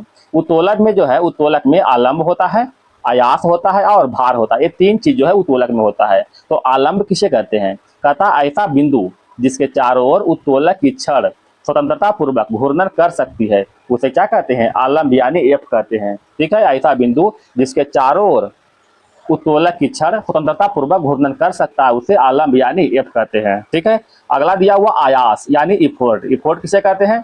उत्तोलक के लिए उपयुक्त बल, उत्तोलक के लिए उपयुक्त बल यानी जहां पर जो उपयुक्त बल लगता है उसे आयास यानी पी कहते हैं, ठीक है। अगला दिया दोस्तों भार। भार किसे कहते हैं? उत्तोलक की सहायता से जिस वस्तु को उगाया जाता है उसे भार कहते हैं, ठीक है, वही भार कहलाता है। आगे देखते हैं क्या कहता है। कहता एक वस्तु के डिब्बे के ढक्कन को पेचकस द्वारा खोलते समय उत्तोलक का आलंब होगा। तो उत्तोलक के आलंब जो है रंग के डिब्बे का रीम होगा, रंग के डिब्बे का रीम। अच्छा, इसमें थोड़ा सा कुछ दिया गया है दोस्तों, उत्तोलक के बारे में यहाँ पर बताया गया है। देखिएगा क्या बताया गया है। कहता उत्तोलक जो है, उत्तोलक से तात्पर्य एक ऐसी सरल मशीन से है जो निश्चित बिंदु के चारों ओर घूमने में सक्षम होता है। ठीक है, उत्तोलक के बारे में बताया गया था। आगे देखते हैं दोस्तों क्या दिया हुआ, देखिएगा। कहता है जब एक रंग के डिब्बे के ढक्कन को पेचकस द्वारा खोलते हैं तो उत्तोलक का आलम्ब डिब्बे का रिम होगा, इसे उत्तोलक भी कहते हैं। इसका प्रयोग कम दूरी पर अधिक बल लगाकर ढक्कन को खोलने के लिए किया जाता है। ठीक है, याद रखें। अब हम लोग यहाँ पर देख रहे हैं दोस्तों, उत्तोलक के बारे में बताया गया है। जैसे में प्रथम श्रेणी का उत्तोलक हो गया, द्वितीय श्रेणी का उत्तोलक हो गया, इसी के बारे में जो है बताया गया है। तो प्रथम श्रेणी के उत्तोलक में देख रहे हैं, उसमें एग्जाम्पल में दिया हुआ है कैंची, हैंडपंप, साधारण तुला, प्लास। ठीक है, तो इसमें एक चीज ध्यान रखिए, जिसका कील जो है बीच में रहता है। ठीक है, लगभग बीच में रहेगा। ठीक है, तो वह प्रथम श्रेणी में आएगा। जैसे कैंची, कैंची में कील कहाँ होता है? बीच में होता है। ये हैंडपंप, हैंडपंप में कील बीच में नहीं होता, मतलब हल्का सा आगे होता है। ठीक है, सबसे आगे तो नहीं होता है, लेकिन हल्का सा आगे होता है। ठीक है, इसमें देखें साधारण तुला, इसका जो लकड़ी होता है ऊपर डंडा जो होता है दोस्तों, उसमें कील कहाँ पर होता है? बीच में होता है ना। तो कहने का मतलब है जिसका एफ जो है यानी भार जो है ये बीच में पड़ रहा है, तो क्या हो जाएगा? प्रथम श्रेणी का उत्तोलक में आ जाएगा। अगर हम द्वितीय श्रेणी के उत्तोलक की बात करते हैं दोस्तों, तो इसके अंतर्गत सरौता आ रहा है, नींबू निचोड़ने वाली मशीन आ रहा है। ठीक है, तो ये सभी जो है द्वितीय में आ रहा है। इसमें ध्यान रखें जिसका कील आगे की ओर रहेगा, जिसका कील आगे की ओर रहेगा, आप सरौता में देखेंगे, चाहे नींबू निचोड़ने वाले मशीन में देखेंगे, इसका कील आगे की ओर रहता है। ठीक है, हम लोग पीछे से पकड़ के दबाते हैं, है ना। तो वह जो है यहाँ पर दिया हुआ है, जिसका जो है एफ जो है आगे की ओर लगेगा। ठीक है, बल आगे की ओर लग रहा है, तो वह जो है कहने का मतलब द्वितीय श्रेणी के उत्तोलक में आता है। अच्छा, तृतीय श्रेणी की बात करते हैं दोस्तों, तो तृतीय में आता है स्टेपलर, चिमटा, मनुष्य का हाथ, ये सभी जो आता है तृतीय में आता है। यानी जिसका जो कील जो है पीछे की ओर रहेगा। जैसे स्टेपलर में कील कहाँ होता है? आप उसको जो पीछे में ज्वाइंट रहता है, पीछे से पकड़ के हम आगे की ओर दबाते हैं, है कि नहीं। आप चिमटा देखेंगे दोस्तों, इसका ज्वाइंट पीछे की ओर रहता है, ना कि आगे की ओर रहता है। ठीक है, तो जिसका जो है एफ जो है पीछे की ओर लगेगा, यहाँ पर लगेगा। ठीक है, ठीक है, तो कहने यहाँ पर एफ ऐसे यहाँ पर दे रहा है दोस्तों। ठीक है, तो कहने मतलब पीछे की ओर लगेगा, ध्यान रखिएगा ये चीज। तो उसको हम लोग जो है तृतीय श्रेणी के उत्तोलक में आते हैं। अच्छा, इसमें जो मनुष्य के हाथ में जो है ध्यान रखिए कि मनुष्य के हाथ तृतीय श्रेणी में आता है, ये बहुत पूछा गया क्वेश्चन है। क्वेश्चन नंबर आगे बढ़ते हैं दोस्तों। कथा सरल मशीन किसी व्यक्ति के लिए किस प्रकार सहायक होती है? तो सरल मशीन जो है कम बल लगाकर अधिकतम कार्य करने में सहायक होती है, कम बल लगाकर अधिकतम कार्य करने में। क्वेश्चन आगे बढ़े। कथा सरल मशीन के बारे में बताया गया है कि सरल मशीन जो है बल आघूर्ण के सिद्धांत पर कार्य करने वाली युक्ति है। सरल मशीन बल आघूर्ण के सिद्धांत पर कार्य करने वाली युक्ति है। आगे बढ़ते हैं। कथा एक लड़की झूला झूल रही है तो निम्न घटनाओं के कारण झूले की आवर्त काल पर क्या प्रभाव पड़ेगा? बताइएगा। कथा यदि लड़की झूलते झूलते खड़ी हो जाती है तब आवर्त काल कम हो जाएगा। ठीक है, यदि लड़की जो है झूलते झूलते खड़ी हो जाएगा तो आवर्त काल कम हो जाएगा। ठीक है, तथा लड़की के खड़े होने पर उसका गुरुत्व केंद्र पहले की अपेक्षा ऊंचा हो जाएगा, अतः जो है इसका जो प्रभावी लंबाई कम हो जाएगा। ये ध्यान रखिएगा। क्वेश्चन नंबर आगे बढ़ते हैं, इसका अगला तथ्य की ओर चलते हैं। तथा उसके पास दूसरी लड़की अगर आकर बैठ जाता है, ठीक है, जो लड़की झूला झूल रही है उसके बगल में दूसरी लड़की आकर बैठ जाएगा, तब क्या होगा? तो कहता तब आवर्त काल जो है अपरिवर्तित रहेगा, क्योंकि जो है आवर्त काल जो है द्रव्यमान पर निर्भर नहीं करता है। ठीक है, अब चैप्टर नंबर आगे चलते हैं दोस्तों। क्या दिया हुआ है? कार्य, ऊर्जा और शक्ति के बारे में। कहता एक व्यक्ति एक दीवार को धक्का देता है परंतु उसे विस्थापित करने में असफल रहता है, तो उसके द्वारा किया गया कार्य क्या होगा? तो उसके द्वारा किया गया कार्य जो है शून्य होगा। ठीक है, उसके द्वारा किया गया कार्य शून्य होगा। एक पूर्ण दोलन के दौरान एक सरल लोलक के द्वारा किया गया कार्य होता है। एक पूर्ण दोलन के दौरान एक सरल लोलक के द्वारा किया गया कार्य शून्य होता है। ठीक है, आगे बढ़ते हैं दोस्तों। एक पूर्ण दोलन के बाद लोलक पुनः अपनी पहले की स्थिति में वापस आ जाता है, इसीलिए उसका विस्थापन शून्य होता है। ठीक है, जब विस्थापन शून्य हो जाएगा तो कार्य क्या हो जाएगा? ऑटोमेटिक शून्य हो जाएगा। ठीक है, जब विस्थापन शून्य हो जाएगा तो कार्य क्या होगा दोस्तों? शून्य हो जाएगा। कथा यदि किसी कण का रेखीय वेग दुगुना कर दिया जाए तो इसकी गतिज ऊर्जा पर क्या प्रभाव पड़ेगा? बताइएगा। तो यदि किसी कण का रेखीय वेग दुगुना कर देंगे तो इसका गतिज ऊर्जा 4 गुना हो जाएगा, 4 गुना अधिक हो जाएगा। ठीक है, गतिज ऊर्जा 4 गुना अधिक हो जाएगा। किसी कार्यशील पिंड का वेग आधा करने पर उसकी गतिज ऊर्जा कितनी हो जाएगा? जब किसी पिंड का जो है वेग को आधा कर देंगे तो उसका गतिज ऊर्जा क्या हो जाएगा, 1/4 हो जाएगा, 1/4 हो जाएगा। क्वेश्चन आगे देखें दोस्तों, कहता है जब किसी पिंड को उसके उदासीन संतुलन की स्थिति में विक्षेपित किया जाए तो उसकी स्थितिज ऊर्जा पर क्या प्रभाव पड़ेगा, बताइएगा। तो उसका राइट आंसर होगा वह अस्थिर रहेगा। ठीक है, वह अस्थिर रहेगा। साइकिल चलाते समय उत्पन्न होने वाली ऊर्जा में रासायनिक ऊर्जा का मान कितना होगा, राइट आंसर होगा 0 होगा। साइकिल चलाते समय उत्पन्न होने वाली ऊर्जा में रासायनिक ऊर्जा का जो मान होगा 0 होगा। नेक्स्ट देखते हैं, साइकिल चलाने पर गतिज ऊर्जा उत्पन्न होती है। साइकिल चलाने पर कौन सा ऊर्जा, गतिज ऊर्जा। आगे दिया हो दोस्तों, कुछ मात्रक दिया हुआ है, जूल में लिखा हुआ है। ठीक है, सभी मात्रक। तो एक अर्ग बराबर होता है 10 पर पावर 7 जूल। सब क्वेश्चन बहुत पूछा जाता है दोस्तों, ध्यान रखिएगा। एक अर्ग बराबर 10 पावर 7 जूल। एक इलेक्ट्रॉन वोल्ट बराबर 1.6 इंटू 10 पावर 19 जूल। ठीक है, एक इलेक्ट्रॉन वोल्ट बराबर 1.6 इंटू 10 पावर -19 जूल। एक कैलोरी बराबर 4.184 जूल। 1 किलो कैलोरी बराबर 4184 जूल। 1 वाट घंटा बराबर 3600 जूल। 1 किलो वाट घंटा बराबर 3.6 into 10 power 6 joule. 1 kilo watt घंटा बराबर दिया हुआ है 3.6 इंटू 10 पावर 6 न्यूटन मीटर।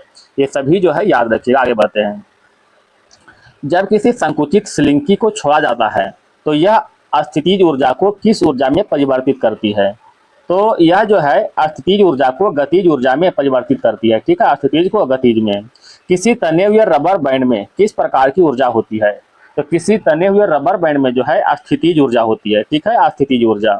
गतिशील वस्तु की गतिज ऊर्जा किन राशियों पर निर्भर करती है। राइट आंसर होगा द्रव्यमान और वेग पर। गतिशील वस्तु की गतिज ऊर्जा जो है द्रव्यमान और वेग पर निर्भर करती है। पाचन क्रिया के परिणाम स्वरूप किस प्रकार की ऊर्जा उत्पन्न होती है।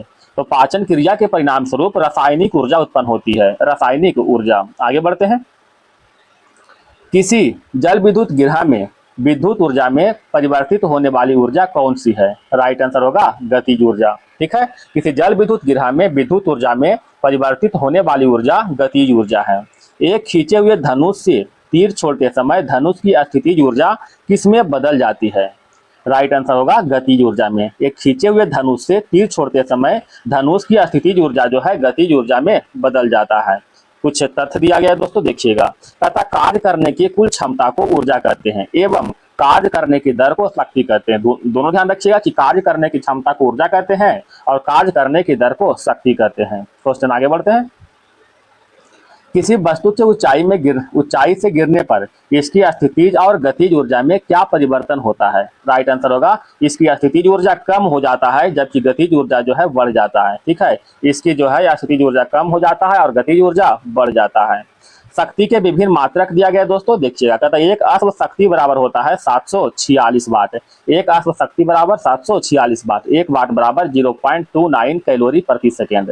1 वाट बराबर 0.29 कैलोरी प्रति सेकेंड। 1 किलोवाट घंटा बराबर 1.340 अश्व शक्ति। ठीक है, 1 किलोवाट घंटा बराबर 1.340 अश्व शक्ति। 1 मेगावाट बराबर 1340.48 अश्व शक्ति। आगे बढ़ते हैं दोस्तों, कार्य करने की एसआई यूनिट क्या होती है। कार्य की यूनिट जो होता है जूल होता है। ठीक है, विद्युत परिपथ के दो बिंदु के मध्य एक इकाई आवेश के जाने में कार्य का मान क्या होगा। कार्य का माप क्या होगा। तो कार्य का माप विभवांतर होगा। विद्युत परिपथ के दो बिंदु के मध्य एक इकाई आवेश के जाने में कार्य का माप जो है विभवांतर होगा। विद्युत मोटर एक ऐसी युक्ति है जो परिवर्तित करती है विद्युतीय ऊर्जा को यांत्रिक ऊर्जा में। ठीक है, विद्युत मोटर एक ऐसी युक्ति है जो परिवर्तित करता है विद्युत ऊर्जा को यांत्रिक ऊर्जा में। विद्युत मोटर एक ऐसी युक्ति है जो विद्युतीय ऊर्जा को यांत्रिक ऊर्जा में परिवर्तित करती है, जबकि डायनमो एक ऐसा उपकरण है जो यांत्रिक ऊर्जा को विद्युत ऊर्जा में परिवर्तित करता है। ठीक है, क्वेश्चन आगे बढ़ते हैं, दो एक समान वेग से गति कर रही समान द्रव्यमान की वस्तुओं की गतिज ऊर्जा का अनुपात क्या होगा जबकि वेग भी एवं 2v हो। तो क्या होगा दोस्तों, 1:4 के रूप में होगा। ठीक है, 1/2 mv² होता है ना, तो v का स्क्वायर करेंगे तो v रह जाएगा, यहाँ पर 2v का स्क्वायर कर देंगे दोस्तों, तो 2v का स्क्वायर करेंगे तो क्या हो जाएगा 4v² हो जाएगा, मतलब 4 अनुपात हो जाएगा, यानी 1:4 हो जाएगा, है कि नहीं। क्वेश्चन आगे बढ़ते हैं, रेडियो में ऊर्जा का रूपांतरण होता है। रेडियो में ऊर्जा का रूपांतरण विद्युतीय ऊर्जा से ध्वनि ऊर्जा में होता है। ठीक है, विद्युतीय ऊर्जा से ध्वनि ऊर्जा में। जल विद्युत शक्ति संयंत्र पर होता है, क्या होता है, भंडारित पानी के स्थितिज ऊर्जा पहले गतिज ऊर्जा में और फिर यह गतिज ऊर्जा विद्युत ऊर्जा में परिवर्तित होता है। क्वेश्चन आगे बढ़ते हैं दोस्तों। कहता है जब एक पत्थर को रस्सी बांधकर वृत्ताकार पथ में घुमाया जाता है तब किया गया कार्य क्या होगा। तो जब रस्सी को जो है बांधकर वृत्ताकार पथ में घुमाएंगे तो किया गया कार्य क्या हो जाएगा, शून्य हो जाएगा। ठीक है, किया गया कार्य शून्य, क्योंकि इसका विस्थापन क्या हो जाएगा, विस्थापन शून्य हो जाएगा, क्योंकि जहां से चल रहा है वहीं पर अगेन आ रहा है और उसी दिशा में आता है। तो जब विस्थापन शून्य तो कार्य भी शून्य हो जाएगा। ठीक है, कहता है जब पत्थर को रस्सी में बांधकर वृत्ताकार पथ में घुमाया जाता है तो पत्थर एक निश्चित दूरी तथा एक निश्चित कक्षा में घूमता है। इसी गति के दौरान उसका कुल विस्थापन शून्य होता है। अभी बताएं दोस्तों, अतः जब विस्थापन शून्य होगा तो किया गया कार्य भी शून्य हो जाएगा। क्वेश्चन आगे देखते हैं। एक गेंद तिरछे तल पर घूमती है तो उसमें कौन सी ऊर्जा होगी। जब एक गेंद तिरछे तल पर घूमती है तो उसमें दोनों ऊर्जा होगा, दोनों गतिज ऊर्जा और अस्थितिज ऊर्जा होगा। गतिज और अस्थितिज दोनों तरह की ऊर्जा उसमें होगा। ठीक है, जब एक पदार्थ में ऊष्मा की पूर्ति की जाती है तो इसकी जो है गतिज ऊर्जा बढ़ जाता है। जब एक पदार्थ में ऊष्मा की पूर्ति की जाती है तो उसकी गतिज ऊर्जा बढ़ जाता है। आगे देखते हैं दोस्तों, एक बार इसको मन से देखिए दोस्तों, एक बार रिवीजन कीजिए, देखिए आपको यहाँ से क्वेश्चन साइंस से छूटेगा नहीं। ठीक है, पवन ऊर्जा का उत्पादन किस पर निर्भर करता है। पवन ऊर्जा का उत्पादन जो है पवन के वेग पर निर्भर करता है। पवन ऊर्जा का उत्पादन पवन के वेग पर निर्भर करता है। एक वस्तु अनंत दूरी पर स्थित अवस्था में है, यदि उसे पृथ्वी का उपग्रह बना दिया जाए तो उसमें कौन सी भौतिक राशि में कमी होगा, बताइएगा। तो राइट आंसर होगा अस्थितिज ऊर्जा में कमी होगा। ठीक है, एक वस्तु अनंत दूरी पर स्थिर अवस्था में है, यदि उसे पृथ्वी का उपग्रह बना दिया जाए तो कौन सी भौतिक राशि में कमी होगा, तो अस्थितिज ऊर्जा में कमी होगा। क्वेश्चन आगे बढ़ते हैं दोस्तों। जब एक गेंद को ऊपर की ओर फेंका जाता है तो इसकी कुल ऊर्जा क्या होगा। तो इसकी कुल ऊर्जा जो है समान होगा। जब एक गेंद को ऊपर की ओर फेंकेंगे तो इसकी कुल ऊर्जा समान होगा। क्वेश्चन आगे बढ़ते हैं। गतिज ऊर्जा के बारे में बताया गया दोस्तों कि जब एक गेंद को ऊपर की ओर फेंका जाता है तो उसमें गतिज ऊर्जा होती है। ऊपर जाते समय यह गतिज ऊर्जा अस्थितिज ऊर्जा में बदलती है। सबसे ऊंचे बिंदु पर कुल गतिज ऊर्जा अस्थितिज ऊर्जा में बदल जाता है। नीचे आते समय अस्थितिज ऊर्जा जो है फिर से गतिज ऊर्जा में बदल जाता है। ठीक है, अस्थितिज ऊर्जा के बारे में बताया गया दोस्तों कि भूमि से दूर जाने पर गेंद की अस्थितिज ऊर्जा बढ़ती जाती है। सबसे ऊंची बिंदु पर अस्थितिज ऊर्जा अधिकतम होती है और नीचे आते समय घटती जाती है। ठीक है, क्वेश्चन आगे बढ़ते हैं। अच्छा, ऊर्जा में रूपांतरण के व्यवहारिक उपयोग के बारे में बताया गया है कि ऊर्जा का रूपांतरण किस तरह होता है। जैसे में दिया गया है विद्युत हीटर में विद्युत ऊर्जा को यांत्रिक ऊर्जा में बदलता है। विद्युत ऊर्जा को यांत्रिक ऊर्जा में। लाउड स्पीकर में विद्युत ऊर्जा को ध्वनि ऊर्जा में बदलता है। विद्युत ऊर्जा को ध्वनि ऊर्जा में। डायनमो में यांत्रिक ऊर्जा को विद्युत ऊर्जा में। ठीक है, कार बैटरी में रासायनिक ऊर्जा को विद्युत ऊर्जा में। कार बैटरी में रासायनिक ऊर्जा को विद्युत ऊर्जा में। फेंके गए पत्थर की ऊर्जा पेशीय ऊर्जा को गतिज ऊर्जा में। फेंके गए पत्थर की ऊर्जा पेशीय ऊर्जा को गतिज ऊर्जा में। वाष्प इंजन में ऊष्मीय ऊर्जा को गतिज ऊर्जा में। ठीक है, वाष्प इंजन में ऊष्मीय ऊर्जा को गतिज ऊर्जा में। चलता हुआ कोयला में रासायनिक ऊर्जा को ऊष्मीय ऊर्जा में। ठीक है, जलता हुआ कोयला में रासायनिक ऊर्जा को ऊष्मीय ऊर्जा में। विद्युत सेल में रासायनिक ऊर्जा को विद्युत ऊर्जा में। पवन चक्की में यांत्रिक ऊर्जा को विद्युत ऊर्जा में। ठीक है, पवन चक्की को यांत्रिक ऊर्जा को विद्युत ऊर्जा में। अच्छा, विद्युत चुंबक को विद्युत ऊर्जा को चुंबकीय ऊर्जा में। विद्युत चुंबक में क्या होता है, विद्युत ऊर्जा को चुंबकीय ऊर्जा में बदलता है। परमाणु बम में रासायनिक ऊर्जा को नाभिकीय ऊर्जा में बदलता है। माइक्रोफोन में ध्वनि ऊर्जा को विद्युत ऊर्जा में। ठीक है, माइक्रोफोन में ध्वनि ऊर्जा को विद्युत ऊर्जा में। सितार में दिया हो दोस्तों कि यांत्रिक ऊर्जा को ध्वनि ऊर्जा में। मोमबत्ती को रासायनिक ऊर्जा को प्रकाश एवं ऊष्मा ऊर्जा में बदलता है। मोमबत्ती जो है रासायनिक ऊर्जा को प्रकाश एवं ऊष्मीय ऊर्जा में बदलता है। ऊंचाई से गिरते पत्थर की ऊर्जा में किस तरह होता है, तो स्थितिज ऊर्जा को गतिज ऊर्जा में। ठीक है, रेडियो एक्टिव तत्वों के विघटन में नाभिकीय ऊर्जा को प्रकाश ऊर्जा तथा ध्वनि ऊर्जा में परिवर्तित करता है। आगे बढ़ते हैं दोस्तों। नीचे एक लाइन दिया गया है कि बल एवं बल की दिशा में विस्थापन का गुणनफल को कार्य कहा जाता है। बल एवं बल की दिशा में विस्थापन के गुणनफल को कार्य कहा जाता है। चैप्टर नंबर आगे बढ़ेंगे दोस्तों। ठीक है, ग्रेविटेशनल के बारे में बताया गया यानी गुरुत्वाकर्षण बल। देखिएगा दोस्तों, कहता यदि पृथ्वी और सूर्य के मध्य दूरी दुगनी होती तो सूर्य द्वारा पृथ्वी पर गुरुत्वाकर्षण बल का मान क्या होता। तो सूर्य द्वारा पृथ्वी पर गुरुत्वाकर्षण बल के मान वर्तमान का 1/4 भाग होता है, वर्तमान का 1/4। पृथ्वी का गुरुत्वाकर्षण बल यदि अचानक लुप्त हो जाए तो द्रव्यमान व भार पर क्या प्रभाव पड़ेगा? पृथ्वी के का गुरुत्वाकर्षण बल यदि अचानक लुप्त हो जाए तो द्रव्यमान और भार पर क्या प्रभाव पड़ेगा? तो पृथ्वी पर स्थित वस्तुओं का भार शून्य हो जाएगा, लेकिन द्रव्यमान अपरिवर्तित रहेगा। क्वेश्चन आगे बढ़ते हैं। पृथ्वी की सतह पर गुरुत्वीय त्वरण g का मान अधिकतम तथा चंद्रमा पर g का मान जो है पृथ्वी के गुरुत्वीय त्वरण का 1/6 होता है। ठीक है, पृथ्वी की सतह पर गुरुत्वीय त्वरण g का मान अधिकतम होता है तथा चंद्रमा पर जो है g का मान पृथ्वी के तुलना में कितना होता है? 1/6 होता है। ठीक है, जब हम भूमध्य रेखा से ध्रुव की ओर जाते हैं तो गुरुत्वीय त्वरण यानी छोटकी g का मान क्या होगा? तो भूमध्य रेखा से ध्रुव की ओर जाएंगे तो गुरुत्वीय त्वरण के मान बढ़ जाता है। ठीक है, बढ़ जाता है। एक अंतरिक्ष यात्री पृथ्वी की सतह की तुलना में चंद्र तल की सतह पर जो है अधिक ऊंचाई पर छलांग लगा सकता है। बताइए क्यों लगाएगा दोस्तों? तो चंद्र तल पर अधिक ऊंचाई पर छलांग लगाने का कारण है क्योंकि चंद्रमा पर गुरुत्वाकर्षण बल पृथ्वी के तल की तुलना में अत्यंत अल्प होता है। क्वेश्चन आगे बढ़ते हैं। सार्वभौमिक गुरुत्वाकर्षण नियतांक यानी बड़ी जी का मान की खोज किसके द्वारा किया गया था? तो गुरुत्वाकर्षण नियतांक यानी जी का मान की खोज जो है हेनरी कैवेंडिश के द्वारा किया गया था, हेनरी कैवेंडिश के द्वारा। क्वेश्चन आगे बढ़ते हैं दोस्तों। न्यूटन के सर्वाधिक गुरुत्वाकर्षण नियम के बारे में बताया गया है, देखिएगा। कहता है न्यूटन द्वारा प्रतिपादित सर्वाधिक गुरुत्वाकर्षण नियम के अनुसार प्रत्येक कण अन्य सभी कण पर एक बल लगाकर अपनी ओर आकर्षित करता है। ठीक है, अपनी ओर करता है, आकर्षित करता है। किन्हीं दो पिंडों के मध्य प्रभावी आकर्षण बल यानी गुरुत्वाकर्षण बल उन दो पिंडों के द्रव्यमान m1 और m2 के गुणनफल के समानुपाती होते हैं और उन दोनों पिंडों के मध्य दूरी r के वर्ग के व्युत्क्रमानुपाती होते हैं। क्वेश्चन आगे बढ़ते हैं दोस्तों। यहाँ पर दिया हुआ है कुछ फार्मूला F बराबर F directly proportional to m1 into m2 दिया हुआ है। ठीक है, यानी इधर इक्वेशन बताएगा दोस्तों कि F directly proportional to m1 into m2 बटा आर स्क्वायर। ये फार्मूला आपको दिया हुआ है, ये फार्मूला आप याद रखते हैं कि F डायरेक्टली प्रोपोर्शनल किसके बराबर? m1 इंटू m2 बटे आर स्क्वायर। है इधर दिया दोस्तों कि F जो है मतलब ये जो F जो है डायरेक्टली प्रोपोर्शनल है 1 बटा रेडियस बराबर, यानी F directly proportional to 1 by r square. ठीक है, इसी का फार्मूला इधर बताया गया दोस्तों कि F बराबर G into m1 into m2 बटे आर स्क्वायर। ठीक है, ये फार्मूला दोनों याद रखिएगा। क्वेश्चन नंबर आगे बढ़े दोस्तों। आगे में क्या कहता है? कहता है जी सर्वाधिक गुरुत्वाकर्षण नियतांक इसका मान जो होता है 6.67 गुना 10 पावर -11 न्यूटन मीटर स्क्वायर प्रति केजी स्क्वायर होता है। ठीक है, बड़ी जी का मान दिया हुआ है 6.67 गुना 10 पावर -11 न्यूटन मीटर स्क्वायर प्रति केजी स्क्वायर, जो संपूर्ण ब्रह्मांड में सर्वत्र नियत रहता है। ठीक है, यानी संपूर्ण ब्रह्मांड में सब जगह एक जैसा होता है, यानी सेम टू सेम 6.67 गुना 10 पावर -11 न्यूटन मीटर स्क्वायर प्रति केजी स्क्वायर बराबर रहता है हर जगह। क्वेश्चन आगे देखते हैं दोस्तों, क्या कर रहा है? कहता अंतरिक्ष उड़ान के दौरान अंतरिक्ष यात्री के मूत्र से भारी मात्रा में कैल्शियम निकल जाता है, इसका क्या कारण है?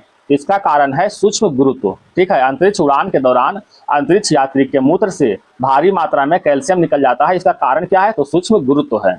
यदि पृथ्वी का त्रिज्या 1% घटा दिया जाए तो गुरुत्वीय त्वरण पर क्या प्रभाव पड़ेगा? बताइएगा। तो पृथ्वी का त्रिज्या यदि 1% हम घटा देंगे तो गुरुत्वीय त्वरण जो है बढ़ जाएगा, गुरुत्वीय त्वरण बढ़ जाएगा। क्वेश्चन आगे देखते हैं। अंतरिक्ष यात्री निर्वात में सीधे क्यों नहीं खड़े रह पाते हैं? तो अंतरिक्ष यात्री निर्वात में सीधा खड़ा इसलिए नहीं रह पाता है क्योंकि गुरुत्वाकर्षण की अनुपस्थिति के कारण, गुरुत्वाकर्षण बल की अनुपस्थिति के कारण। क्वेश्चन आगे बढ़ते हैं। पीसा की झुकी हुई मीनार क्यों नहीं गिरती है? पीसा की झुकी हुई मीनार क्यों नहीं जो गिरता है, क्यों नहीं?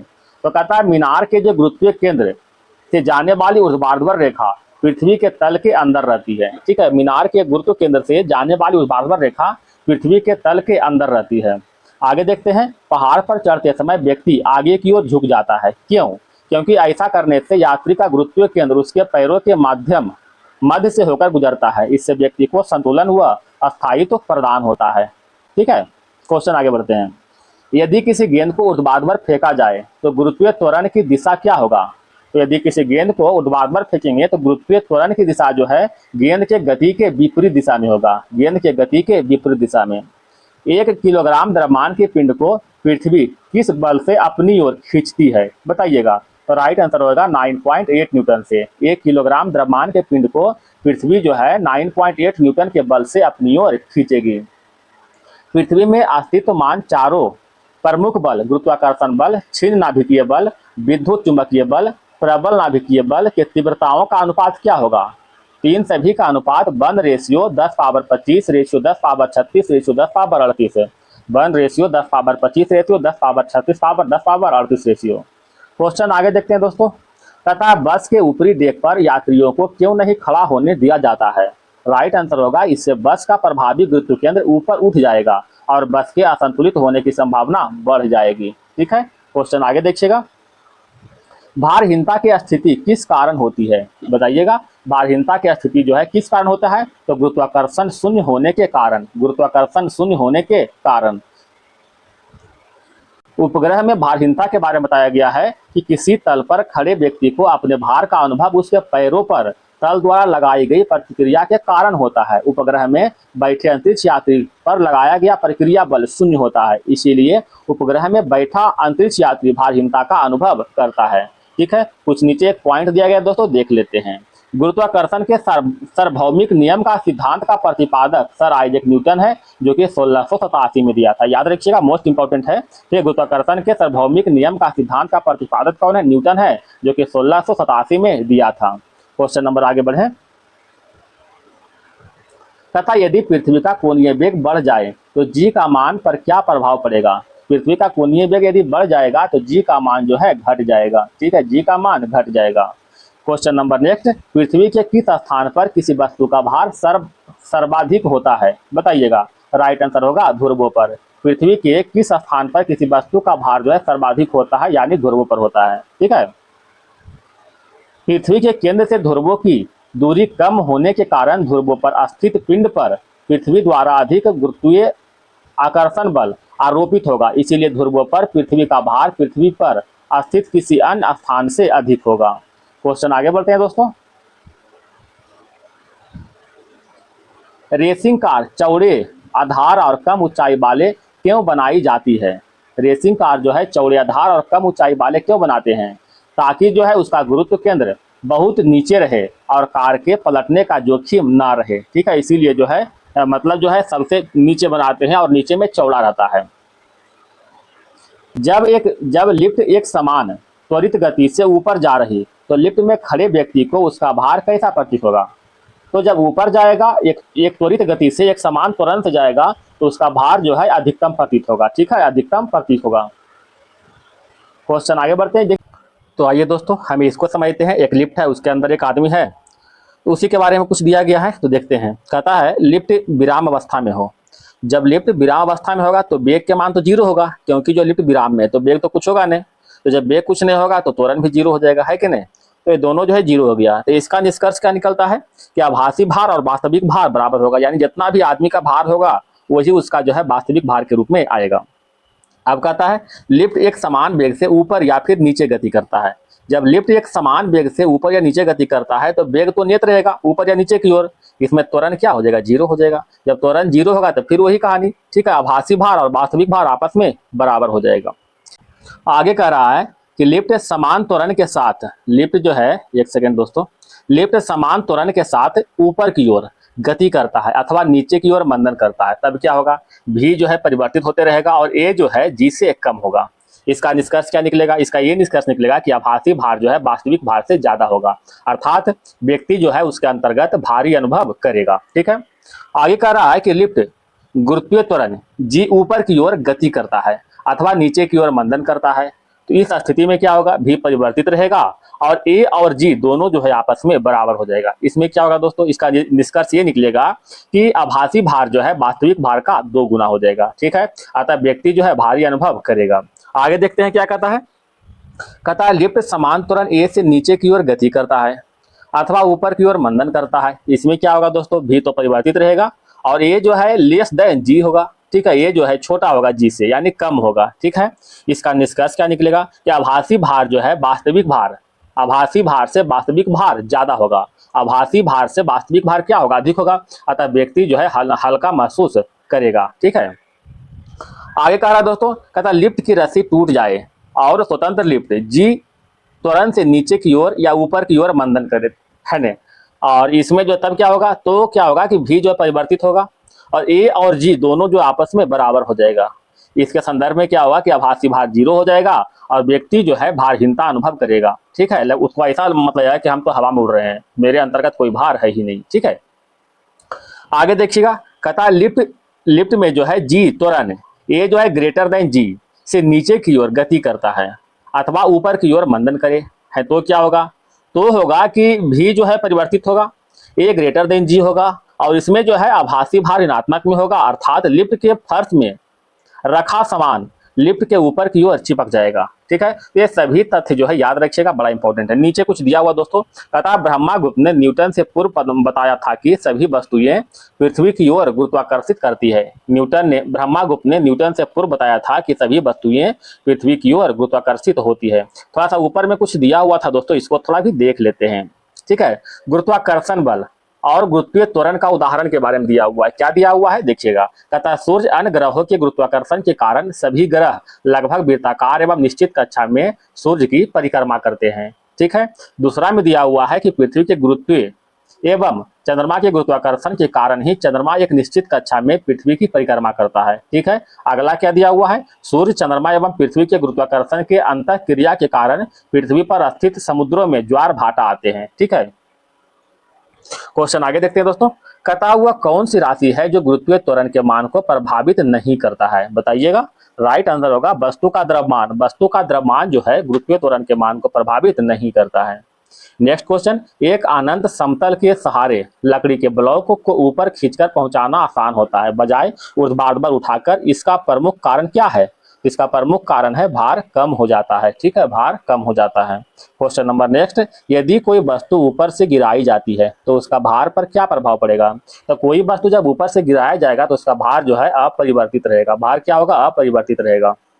भार के बारे में दिया हुआ दोस्तों, कहता है किसी वस्तु का भार वास्तुतः वह बल है जिससे पृथ्वी उस वस्तु को अपनी ओर आकर्षित करती है। वस्तु का भार वस्तु का द्रव्यमान और गुरुत्वीय त्वरण के गुणनफल के बराबर होता है। ठीक है, तो ये सभी जो है याद रखिएगा। क्वेश्चन आगे बढ़ते हैं दोस्तों, गुरुत्वीय विभव के बारे में बताया गया है। कहता है गुरुत्वीय क्षेत्र के किसी बिंदु पर गुरुत्वीय विभव कार्य की वह मात्रा है जो एकांक द्रव्यमान यानी 1 किलोग्राम के किसी पिंड को आनंद से उस बिंदु तक ले जाने में करना पड़ता है। यह कार्य गुरुत्वीय क्षेत्र द्वारा किया जाता है। गुरुत्वीय विभव सदैव ऋणात्मक होता है। गुरुत्वीय विभव जो है सदैव कैसा होता है? ऋणात्मक होता है। ठीक है, आगे देखते हैं। कहता यदि किसी वस्तु को पृथ्वी से चंद्रमा की ओर ले जाए तो उसके भार और द्रव्यमान में क्या परिवर्तन होगा? तो किसी वस्तु को चंद्रमा से अगर पृथ्वी से चंद्रमा की ओर ले जाएंगे तो उसके भार वह द्रव्यमान में जो है गुरुत्वाकर्षण बल में कमी आने के कारण उसका भार कम हो जाएगा और द्रव्यमान जो है अपरिवर्तित रहेगा। ठीक है, यानी भार कम हो जाएगा और द्रव्यमान अपरिवर्तित रहेगा। कहता हवा में लोहे और लकड़ी के समान भार के गेंदों को एक समान ऊंचाई से गिराने पर क्या प्रतिक्रिया होगी? बताइएगा। तो प्रतिक्रिया क्या होगा? तो लोहे की गेंद पहले और लकड़ी की गेंद बाद में गिरेगा। ठीक है, लोहे का गेंद पहले और लकड़ी गेंद जो है बाद में गिरेगा। नेक्स्ट देखते हैं, जिस वस्तु का घनत्व अधिक होगा उस पर वायु का प्रतिरोध कम लगेगा। ठीक है, याद रखिएगा कि जिस वस्तु का घनत्व जो है अधिक हुआ, यानी कहने का मतलब लोहा के जो गेंद है उसका घनत्व अधिक होगा, अतः उसका वायु का प्रतिरोध क्या होगा? कम होगा। ठीक है, तो जब वायु का प्रतिरोध कम होगा तो गेंद क्या होगा? पहले गिर जाएगा, है कि नहीं? वही तो लिखा, गेंद जो है पहले गिरेगा। क्वेश्चन आगे देखते हैं। कहता पैराशूट धीरे धीरे नीचे आता है जबकि समान ऊंचाई से फेंका गया पत्थर तेजी से गिरता है। ठीक है, क्यों? क्योंकि जो है पैराशूट के पृष्ठ क्षेत्रफल अधिक होने के कारण उस पर वायु का प्रतिरोध भी क्या होगा? अधिक हो जाएगा, है कि नहीं? पैराशूट क्या होता है? एकदम चौड़ा होता है ना, तो उस पर जो है वायु का प्रतिरोध अधिक होगा, धीरे धीरे नीचे की ओर आता है। विभिन्न द्रव्यमान वाले 2 पत्थर एक साथ किसी इमारत के छत से गिराए जाते हैं तो कौन सा पत्थर भूमि पर पहले पहुंचेगा? बताइएगा। तब भूमि पर पहले कौन पहुंचेगा? तो दोनों पत्थर एक साथ भूमि पर पहुंचेंगे। दोनों पत्थर जो है एक साथ भूमि पर पहुंचेंगे। क्वेश्चन आगे देखते हैं। द्रव्यमान, भार और गुरुत्वीय त्वरण से संबंधित कुछ उदाहरण दिया गया है, देखिएगा।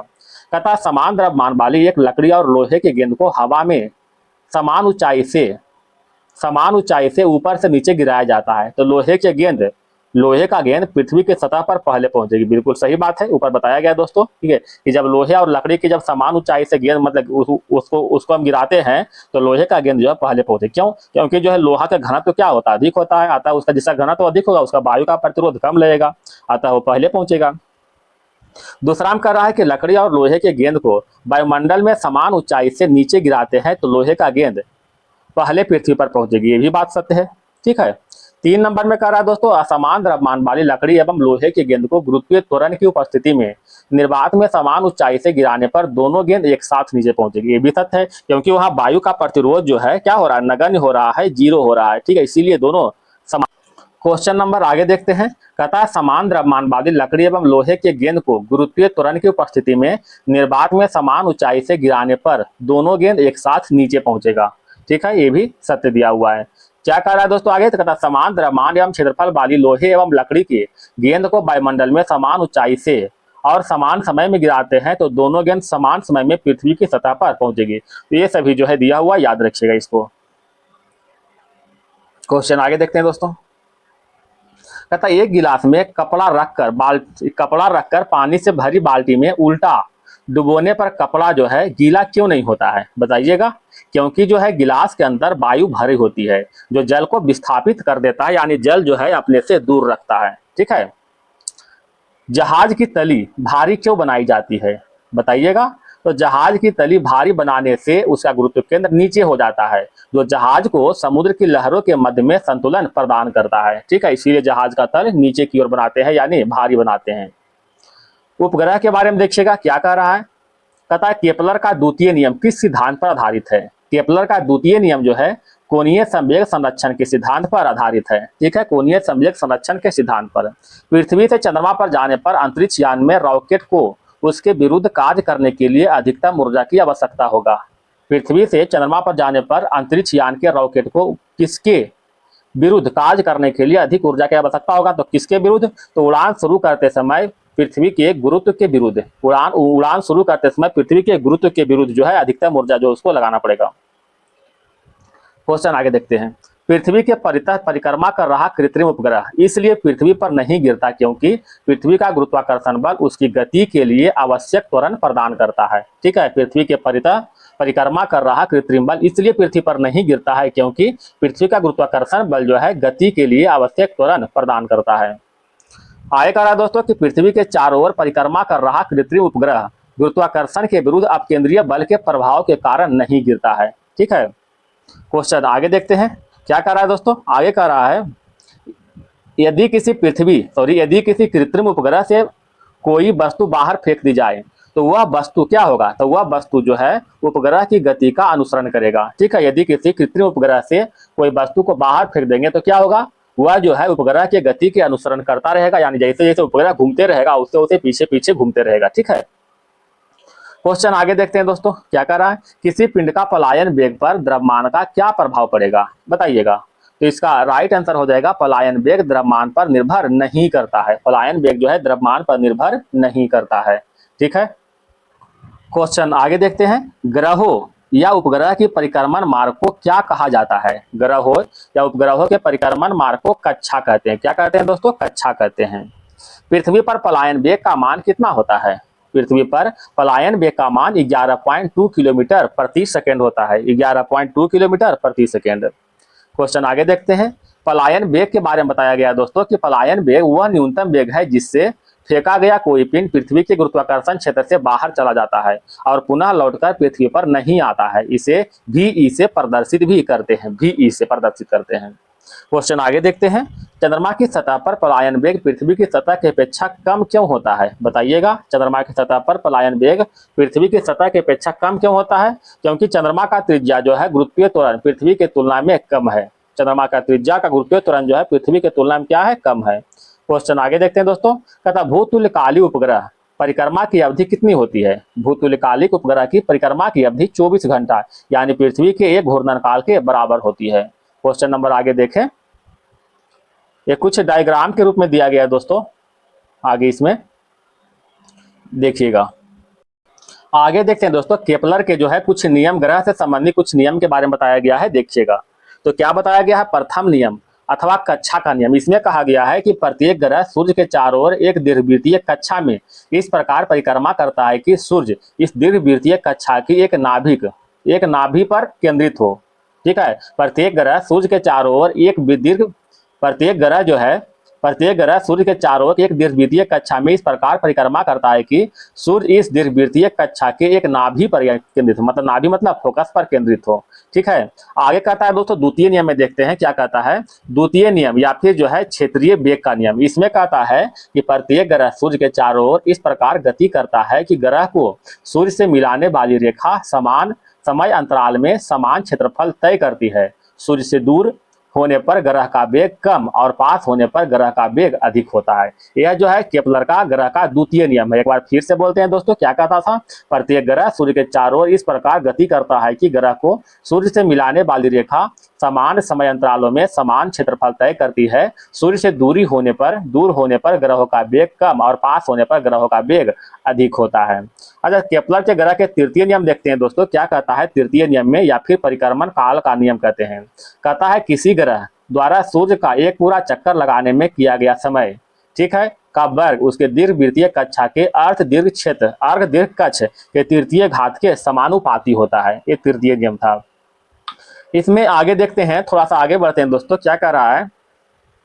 निर्वात में समान आकार के लकड़ी, लोहे व मोम के टुकड़ों को समान ऊंचाई से पृथ्वी पर गिराया जाए तो सभी एक साथ पृथ्वी की सतह पर पहुंचेगा। ठीक है, निर्वात में समान आकार के लकड़ी, लोहा और मोम के टुकड़ों को समान ऊंचाई से पृथ्वी पर गिराया जाए तो सभी एक साथ जो है पृथ्वी की सतह पर पहुंचे। क्यों? क्योंकि जो है निर्वात है, वहां पर जो है वायु का कोई भी जो है प्रतिरोध नहीं होगा। ठीक है, क्वेश्चन आगे देखते हैं दोस्तों। कहता अत्यधिक ऊंचाई पर जाने से व्यक्ति को सांस लेने में परेशानी क्यों प्रारंभ हो जाती है?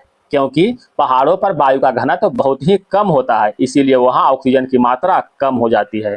तो जब ऑक्सीजन की मात्रा कम हो जाएगा तब क्या होगा? सांस लेने में परेशानी होगा। क्वेश्चन आगे देखते हैं दोस्तों। भूतुल्यकालीन उपग्रहों की कितनी ऊंचाई पर स्थापित किया जाता है? तो भूतुल्यकालीन उपग्रह जो है लगभग 36,000 किलोमीटर पर स्थापित किया जाता है, 36,000 किलोमीटर पर। क्वेश्चन नंबर नेक्स्ट, लोलक घड़ी को चंद्रमा पर ले जाने पर उसकी समय अवधि पर क्या प्रभाव पड़ेगा? तो लोलक घड़ी को जब चंद्रमा पर ले जाएंगे तो उसकी समय अवधि पर क्या प्रभाव पड़ेगा? तो चंद्रमा पर जो है गुरुत्वाकर्षण का मान कम होने के कारण लोलक की समय अवधि जो है बढ़ जाएगा। ठीक है, क्वेश्चन आगे देखते हैं। जब कोई वस्तु ऊंचाई से स्वतंत्रता पूर्वक गिराई जाती है तो उसके भार में क्या परिवर्तन होता है? तो उसके भार जो है अपरिवर्तित रहेगा यदि वायु आदि का प्रतिरोध शून्य मान लिया जाए तो। ठीक है, अपरिवर्तित रहेगा। क्वेश्चन आगे देखते हैं। यदि कोई उपग्रह पृथ्वी के तल के अति निकट किसी कक्षा में परिक्रमा कर रहा है तो उसकी कक्षीय वेग किस पर निर्भर करेगा? तो कक्षीय वेग जो है पृथ्वी की त्रिज्या पर निर्भर करेगा। ठीक है, यदि कोई उपग्रह पृथ्वी के तल के अति निकट किसी कक्षा में परिक्रमा कर रहा है तो उसका कक्षीय वेग जो है पृथ्वी की त्रिज्या पर निर्भर करेगा। ठीक है, देखिए दोस्तों, कुछ नीचे थोड़ा सा पॉइंट दिया हुआ, नीचे वाला थोड़ा देख लेते हैं क्या कर रहा है। कहता है भू अस्थिर उपग्रह को पृथ्वी के विषुवतीय रेखा के तल में भूतुल्यकालिक को किसी अन्य तल में समान ऊंचाई पर स्थापित किया जाता है। ठीक है, अब आगे देखते हैं दोस्तों। इसमें आगे देखते हैं दोस्तों, प्रकृति के 4 मूल बल के बारे में बताया गया है। वो 4 मूल बल कौन से है देखिएगा। पहला तो है गुरुत्वाकर्षण बल। गुरुत्वाकर्षण बल किसे कहते हैं? कहता है द्रव्यमान के कारण उत्पन्न बल। द्रव्यमान के कारण उत्पन्न बल को ही क्या कहते हैं? गुरुत्वाकर्षण बल के बारे में बताया गया है। ठीक है, कमजोर नाभिकीय बल। कमजोर नाभिकीय बल बिट्टा कणों के कारण रेडियो सक्रिय उत्सर्जन। ठीक है, बिट्टा कणों के कारण रेडियो सक्रिय उत्सर्जन। आगे देखते हैं विद्युत चुंबकीय बल। ठीक है, आवेश की गति के कारण शक्तिशाली नाभिकीय बल। ठीक है, नाभिकों के बांधे रहने वाले बल के कारण। ठीक है, आगे बढ़ते हैं। कहता है ध्रुवीय उपग्रह का आवर्तकाल कितना होता है? ध्रुवीय उपग्रह का आवर्तकाल जो है लगभग 100 मिनट होता है, लगभग 100 मिनट। उपग्रह के अंदर प्रत्येक वस्तु भारहीनता की स्थिति में होती है। उपग्रह के अंदर प्रत्येक वस्तु भारहीनता की स्थिति में होती है। क्यों? क्योंकि जो उपग्रह की सतह द्वारा अंतरिक्ष यात्री पर लगाई गई प्रतिक्रिया शून्य होती है। ठीक है, प्रतिक्रिया शून्य होती है। क्वेश्चन आगे देखते हैं। कहता है चंद्रमा के धरातल पर 2 व्यक्ति एक दूसरे से बात नहीं सुनते हैं, इसका कारण क्या है? तो इसका कारण है कि वायुमंडल की अनुपस्थिति के कारण ध्वनि न उपलब्ध होना। ठीक है, वायुमंडल की अनुपस्थिति के कारण ध्वनि न उपलब्ध होना। तो यहाँ वीडियो को समाप्त करते हैं दोस्तों। अगर वीडियो पसंद आए तो एक लाइक जो है जरूर कीजिएगा दोस्तों। आपके लिए इतना मेहनत करते हैं दोस्तों, तो एक लाइक तो कम से कम बनता है और हमारे चैनल से जरूर जुड़े। अब इसके बाद आपसे अगले क्लास में मिलते हैं दोस्तों। टोटल हम 3 चैप्टर समाप्त कर चुके हैं। ठीक है, धन्यवाद दोस्तों।